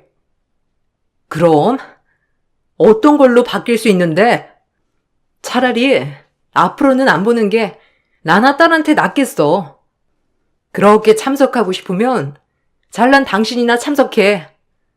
우리는 시댁 행사에 절대 참여하지 않을 거니까. 우리한테 강요하지 말라고. 저는 시댁의 차별에 화가 나서 더 이상 시댁 행사에 참여하지 않겠다고 선언을 했고 그 말을 들은 남편은 시겁해 미안하다고 말을 했죠. 시댁에도 이 사실이 들어가게 되면서 시모는 그 뒤로 차별이 잠잠해졌습니다. 저는 아이를 키울 때 성적보다는 인성을 우선적으로 생각해서 키웠어요. 저와 남편 역시 학창시절에 공부를 어느 정도 했고 대학도 다니고 졸업을 했지만 원하던 미래를 살고 있는 건 아니었는데요. 그러다가 내 꿈과 미래를 생각하게 되고 새롭게 도전을 해서 사업을 꾸려가고 있는데 누구에게나 뒤처지지 않을 정도의 결과를 보고 있죠. 그러다 보니 공부가 인생의 전부가 아니라는 것을 우리는 일찍 깨닫게 되었어요. 그래서 내 딸만큼은 자신이 원하는 미래를 만들고 인생을 꾸려나가길 원했죠. 남편이 이직을 하게 되면서 딸과 동서의 딸은 같은 중학교를 다니기도 했어요. 반도 같아서 친하게 지낼 법했지만 딸은 동서 딸과는 전혀 다른 친구들이랑 어울렸습니다. 또한 동서의 딸과도 서로 연락처도 모를 정도로 친하게 지내지 않았어요. 그러다가 1년도 채우지 못한 채 다시 다른 지역으로 이사를 가게 되었죠. 그러다가 서서히 멀어지면서 각자의 삶을 살아가게 되었습니다. 딸이 고등학교 진학을 하게 되면서 동선의 딸과는 학업적으로 많은 차이가 생겼어요. 성적도 달랐지만 우리 딸은 특성학고를 가게 된 반면에 동선의 딸은 지역 내 공부 잘하는 학교로 소문난 곳에 입학을 하게 되었어요. 그러면서 그동안 잠잠했던 차별은 다시 시작이 되었죠. 시댁 모임을 가질 때마다 시댁 식구들의 자랑은 끊임이 없었어요. 아이고 막내야, 이번에도 주연이 1등 했다며? 어떻게 고등학교 들어가더니 더 공부를 잘하니? 역시 막내 며느리 머리를 닮아서 그런가? 주변에서도 손주들 공부 잘하는 거 들으면 기분이 그렇게 좋다고 하는데 정말 기분이 좋구나. 어머님, 그러게요. 요즘은 따로 학원도 다니는 게 아닌데 줄곧 잘 따라가더라고요. 혼자서 알아서 척척 잘하고요. 아무래도 대입까지 준비를 하려면 지금부터 부지런히 준비해야 하지 않을까 싶어요. 역시 우리 막내는 다르구나. 이런 걸 조금이라도 둘째네가 닮으면 오죽 좋니? 둘째네는 이번에도 또 꼴찌니? 아유, 너인 진짜 어쩌려고 그러는 거냐? 공부는 학생의 기본 아니니? 기본도 못하면 어떻게 하겠다는 거야? 뭐, 성적이 다 행복이라고 볼 수는 없으니까요, 어머님. 그래도 저희 아이는 벌써 자기 진로 찾아서 경력 쌓고 있으니 대견하죠. 대학 졸업할 때까지 뭐라 할까 정하지도 못한 애들이 태반인데 그것보다는 저희 아이가 더 나은 것 같아요. 그게 뭐가 대견하니? 대학 가서 나중에 다 배울 수 있는 거를 아무리 그래도 대학 졸업장은 있어야 한다. 그게 없으면 이 사회에서는 무시를 당할 수밖에 없는 거야. 그래요, 형님. 지금이라도 준비를 하면 대학 입학 정도는 할 수 있어요. 지금 이렇게 놓아버리면 아이가 나중에 뭘 해야 할지 감도 못 잡는다니까요. 아니, 우리 애는 이미 진로를 정했다니까. 어머님도 저희 사는 거 보면서 공부가 다는 아니구나 생각하시지 않으세요? 얘는 큰일 날 소리를. 학생 때는 공부가 다지. 그럼 뭐가 다니? 아무리 세상이 편했다고 하지만 공부는 어느 정도 해야지. 나중에 공부 하나도 안 했다는 거 알게 되면 다들 무시하는 거야. 너는 그런 것도 모르고 나래를 방치하고 있는 거냐? 어머, 어머님. 저희는 공부 많이 안 했는데도 한 달에 직장인 연봉만큼 버는데 솔직히 공부 죽어라 한 동선에는 둘이 합쳐도 저희 버는 거 반도 못 따라오잖아요. 이것만 봐도 공부가 다는 아닌 거 아니에요? 그렇긴 하다마는 그래도 그때랑 지금이랑 시대가 다르지. 지금은 기본이 공부를 잘해야 하는 건데 이제는 공부 못하면 막일만 하는 거다. 너희도 봐라. 아무리 돈 많이 벌어도 편하게 앉아서 하는 일도 아니고 그게 뭐니? 맞아요. 그때는 공부를 못해도 일할 거리는 많았지만 지금은 완전히 다르죠. 형님 그렇게 있다가는 아이 죽을 때까지 뒷바라지 하다가 가실 수도 있어요. 시모는 동선의 딸과 우리 딸을 계속해서 비교를 했습니다. 이제는 공부를 잘하고 똑똑해야 잘 산다는 얘기도 서슴없이 하셨죠. 저 또한 대응을 한다고 똑똑한 거랑 잘 사는 거는 다르다고 말을 했어요. 그렇지만 차별이 끝나는 건 아니었답니다. 솔직히 저랑 남편은 학교에서 공부를 그다지 열심히 한 학생은 아니었어요. 그냥 평범한 성적에 평범한 학교를 나와서 사업을 하게 되었는데 그게 잘 되어서 좋은 수입을 내고 있는 상황이었죠. 반면에 동선에는 어릴 적부터 수재라고 한 번쯤은 들어보셨을 정도로 똑똑한 아이였어요. 고등학교도 공부를 잘한다는 학교로 나왔고 대학도 상위권 지역을 졸업하게 되었죠. 그런 도련님과 동선은 학교 CC였습니다. 공부는 치열하고 열정적으로 했던 두 사람이지만 지금의 현실을 보았을 때는 열심히 공부하지 않았던 저희보다 훨씬 낮은 월급으로 일을 하고 있던 상황이었죠. 그런 부분들을 항상 얘기해왔지만 시댁 식구들은 귓등으로도 듣지 않는 듯 했어요. 솔직히 성적으로 이런 말을 하는 게 조금은 치사하다고 할 수도 있었지만 시모와 동서가 먼저 던진 말이니 저도 이렇게 대응을 할 수밖에 없었답니다. 거기다가 동서의 딸은 성적은 정말 좋았지만 인성적으로는 좋은 아이는 아니었어요. 당신 요새 재수 씨랑 만난 적 있었어? 저번에 동생한테 연락이 왔는데 아주 죽을 쌍이더라고. 뭔 일인지 엄청 고민을 하고 있던데 당신이 그래도 한번 연락해서 만나봐야 하는 거 아니야? 아니, 동서랑 나랑 만날 일이 뭐가 있어. 사람 속이나 긁어놓지. 맨날 딸 자랑만 하는데 무슨 일 또 있대? 전에도 한 번씩 그러더니만 뭔 일이 터지긴 터졌나 봐. 당신한테 안 하던 전화도 다 하고. 그래? 요새 주연이가 학교에서 친구들 괴롭히는 모양이더라고. 성적이 좋으니까 그게 뭐라고 하는 것 같진 않은데 그것 때문에 동생이 좀 스트레스를 받는 모양이야. 그래? 참 걔도 여전하다. 그때 중학교 때도 그런 것 때문에 난리 난 적이 있지 않아? 근데도 정신 못 차리고 고등학교 가서도 친구들을 괴롭힌대? 그러게 말이야. 공부하는 게 스트레스인가? 왜 그런지 나도 모르겠네. 아무리 그래도 요즘은 그런 거 많이 조심하던데. 주연이 미래 생각하면 그런 건 좀 대처를 잘해야 하지 않나? 참, 대단하네. 공부 잘한다고 그런 것도 쉬쉬하고 넘어간다니. 호되게 혼내야지. 또 가족들은 별말 안 했나 보지? 그러면 걔가 정신이나 차리겠어? 두고 봐. 앞으로 더 심한 일이나 없으면 다행이지. 암튼 요즘 이것 때문에 머리 아프다고 하더라고. 괜히 동생네 긁지 말라고 얘기하는 거야.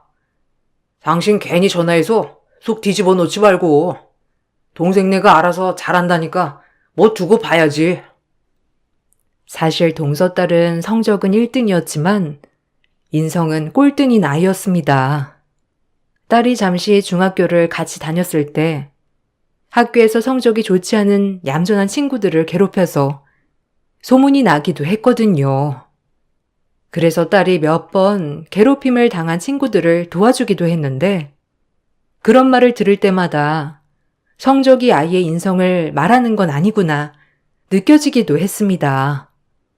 거기다가 동서가 시댁 모임에서 하는 얘기를 듣더라도 모든 가족들의 스케줄이 동서 딸아이에게 맞춰져 있더라고요. 형님, 형님네는 아침에 뭐 차려주세요?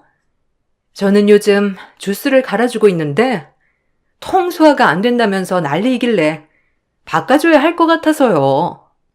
속이 말이 아닌지 밥도 잘 안 먹고 너무 걱정이네요. 뭐 그때그때 있는 재료로 밥 해주는 거지. 근데 주스 갈아주면 괜찮은 거 아닌가? 주스가 싫으면 그냥 밥이라도 줘야지 뭐. 주스 마시면 탈나는 아이들도 있으니까 밥을 먹이던가 해야지. 그것도 싫대? 아, 딸이 좀 예민해가지고 대입도 준비하고 있으니까 많이 예민한가 보더라고요. 요즘 좀 스트레스가 심한지 짜증이 늘었네요. 아침에 속이 안 좋다고 하니까 걱정이에요. 무슨 벌써부터 대입이야. 아직 고1인데 너무 많이 압박하는 거 아니야? 아무리 그래도 아이가 좀 쉴 구석은 있어야지. 너무 공부하면 나중에 더 힘들어져. 지금은 좀 풀어줘도 될 것 같은데. 그래도 알아서 잘하잖아. 형님, 또 뭘 모르시네? 지금부터 준비를 해야 원하는 학교에 가죠. 엄마가 돼서 바쁘다고 애들 안 챙기면 그게 다 성적으로 가는 거라고요. 그래? 그래도 너무 동서는 조카한테 맞춰져 있으니까 그러지. 그런다고 해서 애가 알아주는 것도 아니고 부모면 그냥 방향성만 잘 잡아주고 결국 실천하는 건 아이들인데 하나부터 열까지 다 정해주면 애가 나중에 어떻게 독립을 하겠어? 형님, 다른 데 가서 그런 얘기하면 무심한 부모라고 다들 욕해요. 그래도 곁에서 건강할 때 잘 챙겨줘야죠. 아휴, 제가 형님한테 물어본 게 잘못이네요. 형님이라면 그래도 잘 알아서 해줄 줄 알았는데. 동서는 딸 스케줄에 맞춰서 생활을 했습니다. 조금이라도 스케줄이 어긋나거나 동서의 딸 컨디션이 좋지 않으면 온갖 짜증을 다 받아주어야 했죠. 반면에 저희 딸은 공부는 못했지만 성격이 정말 좋았어요. 어딜 가도 맛있는 걸 먹거나 재미있는 걸 보면 엄마 아빠를 먼저 생각하고 차별하는 할머니라 하더라도 매주 전화를 드리면서 건강도 알뜰살뜰하게 챙겼던 것이 바로 저희 딸이었어요. 그런 딸을 보면서 저는 대견하기도 하고 배울 점이 많다고 생각을 했었습니다. 그러던 어느 날 저희가 결혼을 한 지 20년이 되었을 때 아주버님께서 갑자기 결혼을 선언하셨어요. 50대가 되어서 결혼을 하겠다는 아주버님의 말에 온 가족들은 깜짝 놀랐답니다. 특히나 시모는 자신의 소원을 모두 이룬 것처럼 생각을 하셨죠. 아주버님께서 결혼을 하겠다고 한 사람은 전문의였고 이미 한 차례 결혼을 한 이력이 있는 사람이었습니다. 저희 딸과 동갑인 딸이 있다고 하더라고요. 원래 시모 성격이라면 재혼에 대한 생각이 부정적이었을 수 있지만 아주버님이 늦은 나이에 결혼을 하는 것이라 반대하지 않았습니다. 아주버님 역시 이번 결혼이 아니면 평생을 혼자 살겠노라 이야기를 해왔었죠. 아주버님, 요즘 얼굴이 정말 좋아 보이세요. 연애를 해서 그런가? 매일매일 행복해 보이시니 제가 다 기분이 좋네요. 아유, 그러게요, 지수씨.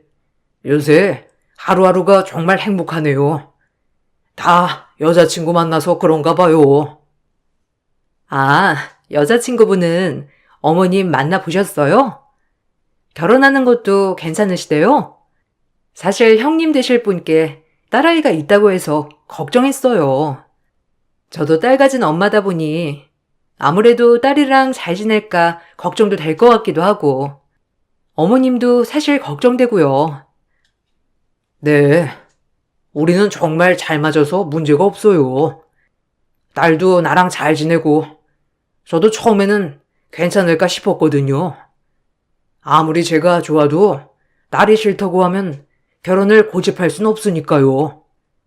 그래도 다행히 저에게 마음을 열어주어서 이렇게 결혼하게 되었네요. 그렇구나. 저는 아주버님이 이렇게 행복하고 밝아지셔서 다행이라 생각을 하고 있어요. 어떤 분이실지 정말 궁금하네요. 분명 아주버님이 이렇게 행복하실 정도면 정말 좋으신 분일 거라 생각을 해요. 본래 말수도 적어서 가족들과도 많은 이야기를 하지 않았던 아주버님은 예비 큰형님을 만나고 나선 인상도 좋아지고 환해지셨습니다. 시모는 이런 아주버님의 변화만으로도 충분히 받아들일 수 있다고 생각을 하셨죠. 시모는 이미 이전에 예비 큰형님을 한번 만나본 적이 있다고 하셨습니다. 내가 이번에 큰며느리감 만나고 왔다. 역시나 우리 큰애가 사람 볼 줄 알더구나. 그렇게 좋은 사람을 만났다니 다행인 것 같다. 아무래도 큰며느리가 우리 집 잘 이끌어갈 것 같구나. 어머, 그래요? 어머님이 보시기에도 좋은 분이신 것 같아요. 궁금하네요. 안 그래도 아주버님이 요즘 얼굴도 밝아진 것 같아서 다행이라 생각했거든요. 그럼 누가 선택한 사람인데 이번에 잘 되길 바라야지. 또 잘못되면 그네 집안에만 갇혀 있을 것 같아서 이번에는 꼭 결혼시키는 게 내 마지막 소원이다. 어머, 어머님, 고민이 많으시겠어요. 그래도 결혼인데 이것저것 준비해야 할 것도 많지 않아요? 아니다. 이미 그쪽에서 집이며 뭐며 다 준비가 되어 있어서 그네만 그냥 들어가면 될 것 같구나. 예단비도 이미 크게 전해주었어. 그냥 조용히 결혼식을 올린다고 하는데 그 전에 너희들도 봐야 하지 않을까 싶구나. 그럼요. 똑똑한 전문의 형님 오시는데 저희는 주연이도 같이 참석할게요. 주연이까지 같이 갈 거야? 그럼 어머님, 저희도 소연이 같이 갈게요. 그렇게 상견례 일정이 잡히고 모두 모인 자리에서 갑자기 시어머님은 결심을 한 듯 저희에게 얘기를 했습니다. 둘째야, 오늘은 너랑 소연이는 집에 있는 게 좋을 것 같구나. 생각을 좀 해봤는데 그냥 우리끼리 가서 자리하는 게 좋을 것 같다. 네? 왜요? 갑자기 저희가 왜 가는 거예요? 어머님도 저희가 가서 보는 게 좋지 않겠냐고 하셨잖아요. 아, 그게 그래도 명색이 똑똑한 며느리 첫인사 오는 날인데 급은 맞춰야 하지 않겠니? 급이라니요? 갑자기 그게 무슨 소리세요? 우리가 급이 안 맞는다고 말씀하시는 거예요? 어머님, 정말 왜 그러세요? 아니, 주연이야. 전교 1등한 수재지만 소연이는 아니잖니? 거기 집안 사람들 다 똑똑하고 공부도 잘했다고 하는데 소연이가 가서 헛말을 해버리면 얼마나 창피하겠니? 그냥 너랑 소연이는 빠지고 우리끼리만 가는 게 낫겠다. 네? 어머님, 그게 무슨 말씀이세요? 빠질 거면 동서딸도 같이 빠져야 하는 거 아니에요? 다른 것도 아니고 상견례인데 전교 1등이나 꼴등이니 이걸로 자리를 나눌 필요가 있어요? 그럼 어떻게 하니? 저쪽은 똑똑하고 공부도 잘한 집안인데 정말 나가는 게 좀 그러면 아이 데리고 옆방이라도 가서 밥 먹거라. 아니, 이게 옆방에서 밥을 먹는다고 해결되는 게 아니잖아요. 어머, 형님. 교양 없이 어디서 소리를 지르세요? 공부나 잘해야 이런 것도 교양으로 알지. 뭐? 동서, 지금 말 다 했어? 보자니까 동서는 내가 만만하지? 이것 봐. 조금만 불리하다 싶으면 말 다 했냐고 하는 거. 어머님이 나가시라고 하잖아요. 급 망치지 말고 나가서 기다리시라고요. 그래, 둘째야. 솔직히 소연이는 전교 꼴등인데 이런 자리에서 실수라도 하면 되겠니? 이제 올 시간 다 됐다. 그만 나가거라. 황당하게 서 있는 저와 딸아이의 등을 떠밀면서 얼른 나가라고 하는 동서와 시모의 모습에 정말 정이 뚝 떨어졌죠. 남편 또한 이건 아니라면서 옆에서 화를 냈지만 아무도 들어주지 않았어요. 일단은 중요한 자리이기 때문에 다음에 다시 얘기를 해야 할까 싶어 나가려던 찰나에 형님이 들어오셨습니다. 형님은 들어오시고 바로 나가려던 딸을 보고는 엄청 깜짝 놀라셨어요. 그 뒤로 신발도 벗지 않으신 채 딸 다리를 붙잡고 통곡을 하셨습니다. 가족들은 모두 당황했죠. 그 뒤로 들어온 것은 예비 큰형님의 딸이었는데 저희 딸과 서로 아는 듯 했어요. 어머, 네가 소연이구나. 아유, 고맙다. 네 덕에 우리 딸 살 수 있었어. 내가 너에게 항상 고맙다는 얘기를 하고 싶었는데 찾을 수가 없어 너무 아쉬웠단다. 이렇게 만나게 되다니. 저기 괜찮으세요? 저희 딸을 어떻게 아시는 거예요? 진정하세요. 갑자기 왜 그러는 거예요? 아, 소연이 어머님 되시나요? 저는 소연이가 도와줬던 희진이 엄마입니다. 저희 딸 아시죠? 안 그래도 한번 만나 뵙고 싶었는데 이렇게 만나게 되었네요. 정말 감사합니다. 희진이요? 아, 희진이면 그때 중학교 때 그 친구 희진이 말씀하시는 건가요? 어머, 어떻게 이런 일이... 희진이 어머님이세요? 우리 딸이랑 잘 지냈다고는 들었는데 가끔씩 희진이 이야기를 했었거든요. 이렇게 만날 수도 있네요. 네, 아마 맞을 거예요. 정말 고맙습니다. 저희 아이 소윤이 덕분에 이렇게 잘 컸어요. 정말 감사합니다. 제가 평생 은인으로 생각을 하고 있었는데 혹여나 부담스러워 하실까봐 만나 뵙지 못했었어요. 그런데 이렇게 만나는 걸 보니 우리가 인연인가 봐요. 알고 봤더니 예비 큰형님의 딸은 전에 학교에서 동선의 딸이 괴롭혔던 친구 중 한 명이었습니다. 예비 큰형님의 딸은 그때 당시 괴롭힘으로 인해서 심한 우울증이 발생했다고 하더라고요. 조용하고 얌전했던 딸이라 학교 생활을 잘하고 있을 거라 생각했었는데 어느 날 딸 손목에서 스스로 만든 상처 흔적을 발견하고 딸아이의 상황이 나쁘다는 걸 알게 되었다고 했어요. 예비 큰형님 또한 일로 너무 바빴던 시기였기 때문에 딸을 제대로 돌보지 못했는데 그런 순간에 딸에게 위로가 되어주었던 것이 바로 저희 딸이었던 것이죠. 상견례를 대충 마무리한 후 형님은 저희 가족들과 따로 만날 것을 요청하셨어요. 정말 감사합니다. 늘 감사하단 말을 전하고 싶었는데 이미 이사를 가신 상황이시더라고요. 딸아이도 연락처를 모른다고 해서 그렇게 그냥 시간을 보내게 되었어요. 아, 괜찮아요. 지금은 희진이도 많이 괜찮아졌나요? 저희도 많이 고민을 했어요. 이사를 가면서 한번 봐야 하는 걸까? 그래도 우리가 계속 연락을 하고 그러면 희진이도 그때 상황에서 벗어나지 못할 것 같아서 고민이 많았어요. 네, 덕분에요. 그때 정말 하루하루가 고통스러울 정도로 힘들었다고 하더라고요.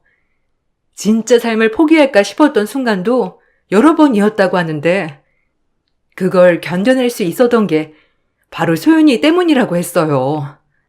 매번 괴롭힘을 당할 때마다 어디선가 나타나서 괴롭히는 친구들을 혼내주기도 하고 역으로 그 애들을 골려주기도 했다고 하더라고요. 오히려 그런 것 때문에 소연이가 선생님들한테도 많이 혼났다고 해서 저도 너무 미안했네요. 아, 그렇군요. 저도 소연이가 저한테 이렇다 저렇다 얘기는 안 해와서 잘 몰랐어요. 그냥 희진이라는 친구가 있다는 정도만 알았거든요. 친하게 지냈다고는 들었는데 그렇게 깊은 이야기까지 있는지는 전혀 몰랐어요.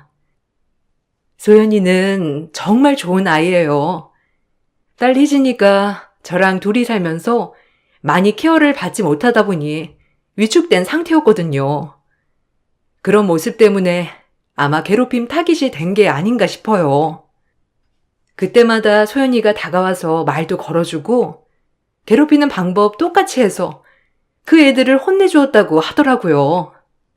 본인은 워낙 공부도 못하고 그래서 선생님들한테 찍혀봤자 거기서 거기라면서 말을 했다는데 그게 정말 멋있었다고 해요. 아, 그렇군요. 어쩐지 중학교 때 선생님들이 자기를 유독 싫어하는 것 같다고 말을 하긴 했었어요. 저는 그때 그냥 아이가 좀 너무 활발해서 그런가 생각을 했었는데 그런 건 아니었네요. 아마 괴롭히던 애들이 공부를 잘하던 애들이라서 그런지 말을 해도 믿어주지 않았다고 하더라고요. 대신 소연이가 나서서 말이며 행동으로 보여주니까 소연이가 있었던 시기만큼은 잘 괴롭히지도 않았다고 하더라고요. 그동안 괴롭힘으로 심한 우울증에 스스로 상처까지 남겼는데 자기 편이 확실히 생기고 나니 아이도 많이 좋아졌고 나중에는 소연이가 없는 상황에서도 잘 대처를 하더라고요. 딸한테 이 얘기를 듣고 꼭 만나고 싶었는데 사진으로만 봤지 직접 실물로 보지 못했네요. 아무튼 정말 감사합니다. 덕분에 저희 딸도 저랑 같은 의학 공부를 하게 되었어요. 어머, 그런가요? 정말 잘 되었네요. 희진이가 정말 대견스러우시겠어요. 그런 상황까지 잘 극복하고 공부까지 잘하고 정말 기특하네요. 우리 딸이 친구를 참 잘 만났던 것 같아요. 형님의 말을 듣고 난 남편은 그날 처음 딸에게 장하다는 말을 전했습니다. 딸은 그동안 여러 일들이 있었지만 이런 말들을 한 적이 없었거든요. 딸, 네가 정말 자랑스럽다. 이런 일이 있었으면 진작에 얘기를 해야지. 그런 말은 왜 한 번도 안 했니? 역시 우리 딸, 뭐 하나 제대로 할 거라 생각은 했는데 정의의 사도일 줄이야 생각도 못했네. 뭐야, 아빠는 공부 못한다고 맨날 뭐라고 했으면서. 근데 정말 신기하다. 희진이 엄마가 큰엄마가 되다니? 희진이 의대에 진학했다는데 와, 어떻게 공부했을까? 나는 죽어도 못할 것 같은데. 대단하네. 이그, 너는 그게 더 신기한 거니? 소연이 너답다. 우리 딸 진짜 대견해. 엄마는 희진이 엄마, 아니 형님 말 듣고 얼마나 눈물이 났는지 몰라. 우리 딸 정말 잘 컸다. 아무렇지 않은 듯 그때 얘기를 하는 딸의 모습에 대견하고 멋있기도 했죠. 그 후에는 폭풍 같은 일들이 지나갔습니다. 예비 큰형님께서 동서의 딸이 자신의 딸을 괴롭힌 장본인이란 걸 알고 나서 결혼을 할 수 없다고 선언하셨습니다. 아주버님은 이 사실을 알고 집안을 뒤집어 엎으셨고 동서네가 무릎 꿇고 사과하지 않으면 시댁과 연을 끊겠다고 으름장을 놓으셨죠. 시모 역시 그 사실을 알고 나서 앞으로 동서네 집은 시댁에 발도 붙이지 말라고 하셨습니다. 동서는 왜 억울했는지 모르겠지만 저에게 연락을 해 왔어요. 형님, 정말 너무하세요. 이거 다 알고 계신 거죠? 저희의 전교 1등이라서 배 아파서 괜히 그러신 거죠? 동서, 어떻게 내가 그런 일까지 다 꾸미겠어. 그러게 동서 아이 공부만 보면 안 된다고 누누이 얘기했잖아. 아니 형님, 아무리 그래도 그렇지. 어떻게 소연이는 학교에서 같은 가족 편은 들어주지 않을 망정 그렇게 했대요? 동서, 지금 그거 따지려고 전화한 거야? 동서, 소연이가 보기에도 동서 딸이 너무했나 보지. 솔직히 동서 딸이 괴롭힌 애가 스스로 그런 상처까지 낼 정도로 스트레스 받았다고 하는데 이게 심한 게 아니면 뭐가 심한 거야? 가족이 등 돌릴 정도면 심각성을 알고 딸을 훈육해야 되는 거 아니야? 동서는 아직도 정신 못 차렸네. 형님, 그건 그거고 이건 이거죠. 팔은 안으로 굽어야 하는데 괜히 형님네 딸이 밖으로 굽혀대니 몸이 고장나 버린 거잖아요. 이래서 내가 공부가 다가 아니라고 한 거야. 동서, 정신 차려. 지금도 동서는 멀었다. 동서네 딸도 마찬가지겠네. 왜 그러나 했더니만 똑 닮은 구석이 여기 있었네. 동서는 이 모든 상황의 원흉이 저희 아이라고 생각을 했습니다. 시모 또한 마찬가지였죠. 아니 둘째야, 이게 무슨 일이니? 큰 며느리 드리려고 막내 며느리 내보내게 생겼다. 이게 말이나 되는 상황이니? 참말로? 어머님, 어머님도 이제는 좀 제대로 판단하세요. 동선의 딸이 너무 오냐오냐하니까 이렇게 밖에서 사고치고 다니는 거잖아요. 그때도 말했지만 공부가 전부가 아니라니까요. 어떻게 공부가 전부가 아니니? 공부를 잘하는 애가 어떻게 다른 애를 괴롭혀? 이거 뭐 잘못된 거 아니니? 솔직히 꼴등인 너네 딸이 괴롭힌다고 하면 이해라도 하지만 전교 1등인 우리 주연이가, 마음 약한 우리 주연이가 어떻게 다른 애들을 괴롭히겠니? 어머님, 주연이가 괴롭혀서 힘들었던 친구가 있다는데 왜 진실을 외면하세요? 어머님한테는 공부가 정말 인생의 전부세요? 그렇게 따지면 지금 상황은 주연이가 다 자초한 일이에요. 탓하실 거면 주연이를 탓하셔야죠. 예, 이건 뭔가 잘못된 거 아니니? 주연이는 전교 1등인데 뭐가 아쉬워서 꼴등인 애들을 괴롭혔겠니? 그 애들이 뭔가 잘못했겠지? 어머님, 정신 좀 차리시고 이거 예비 형님께도 말씀드려도 되겠어요? 아니, 이걸 왜 말해? 너 지금 시험이 협박하는 거야? 협박이라뇨. 어머님도 이게 제대로 된 말이 아니라는 거 아신다는 거잖아요. 정신 좀 제대로 차리시죠. 어머님이 그렇게 무시하셨던 저희 딸 덕분에 전문의 며느리 얻게 되셨다는 거 아시죠? 그 잘난 전교 1등 손녀 때문에 파혼될 뻔한 것도 아시고요.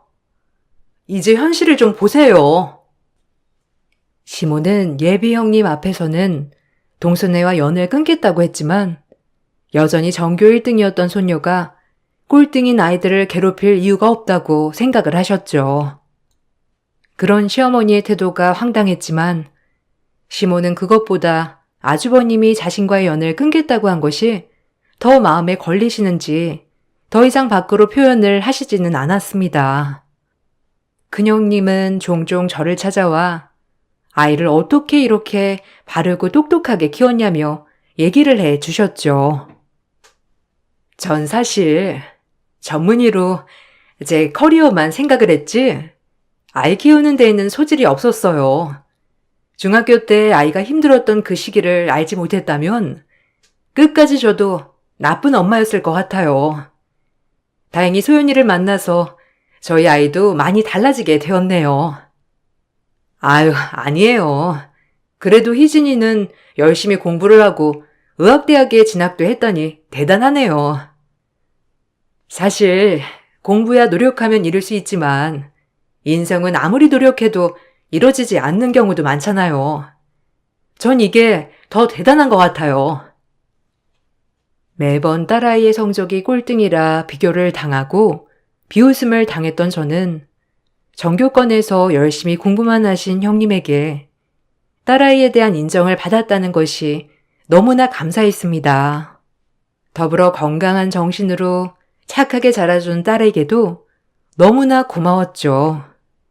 딸이 이렇게나 주변 사람들에게 좋은 평을 받고 있다는 것이 든든하고 뿌듯했습니다. 한 차례 폭풍이 지나간 이후 아주버님은 시댁과의 교류를 하지 않아도 좋다는 조건으로 형님과 결혼을 하셨습니다. 그렇게 성적을 중요하게 생각하셨던 시어머님도 결국 전문의 며느리를 보게 되셨지만 실제로는 교류하지 않게 되셨죠. 거기다가 이번 일 때문에 동선애 또한 든든하게 지원을 받던 시모와 교류가 끊겨 시모명의 집에서 쫓겨나게 되었다고 해요. 큰형님의 딸과 저희 딸은 절친 사이가 되었습니다. 저 역시 언제든지 마음을 터놓고 이야기할 수 있는 좋은 언니가 생겼답니다. 옛날 영화이지만 행복은 성적순이 아니라는 말, 저는 이 말이 정답인 것 같네요. 여러분들은 어떻게 생각하시나요? 착한 우리 딸과 함께 행복하게 지내보려고요. 제 긴 글을 읽어주셔서 감사합니다.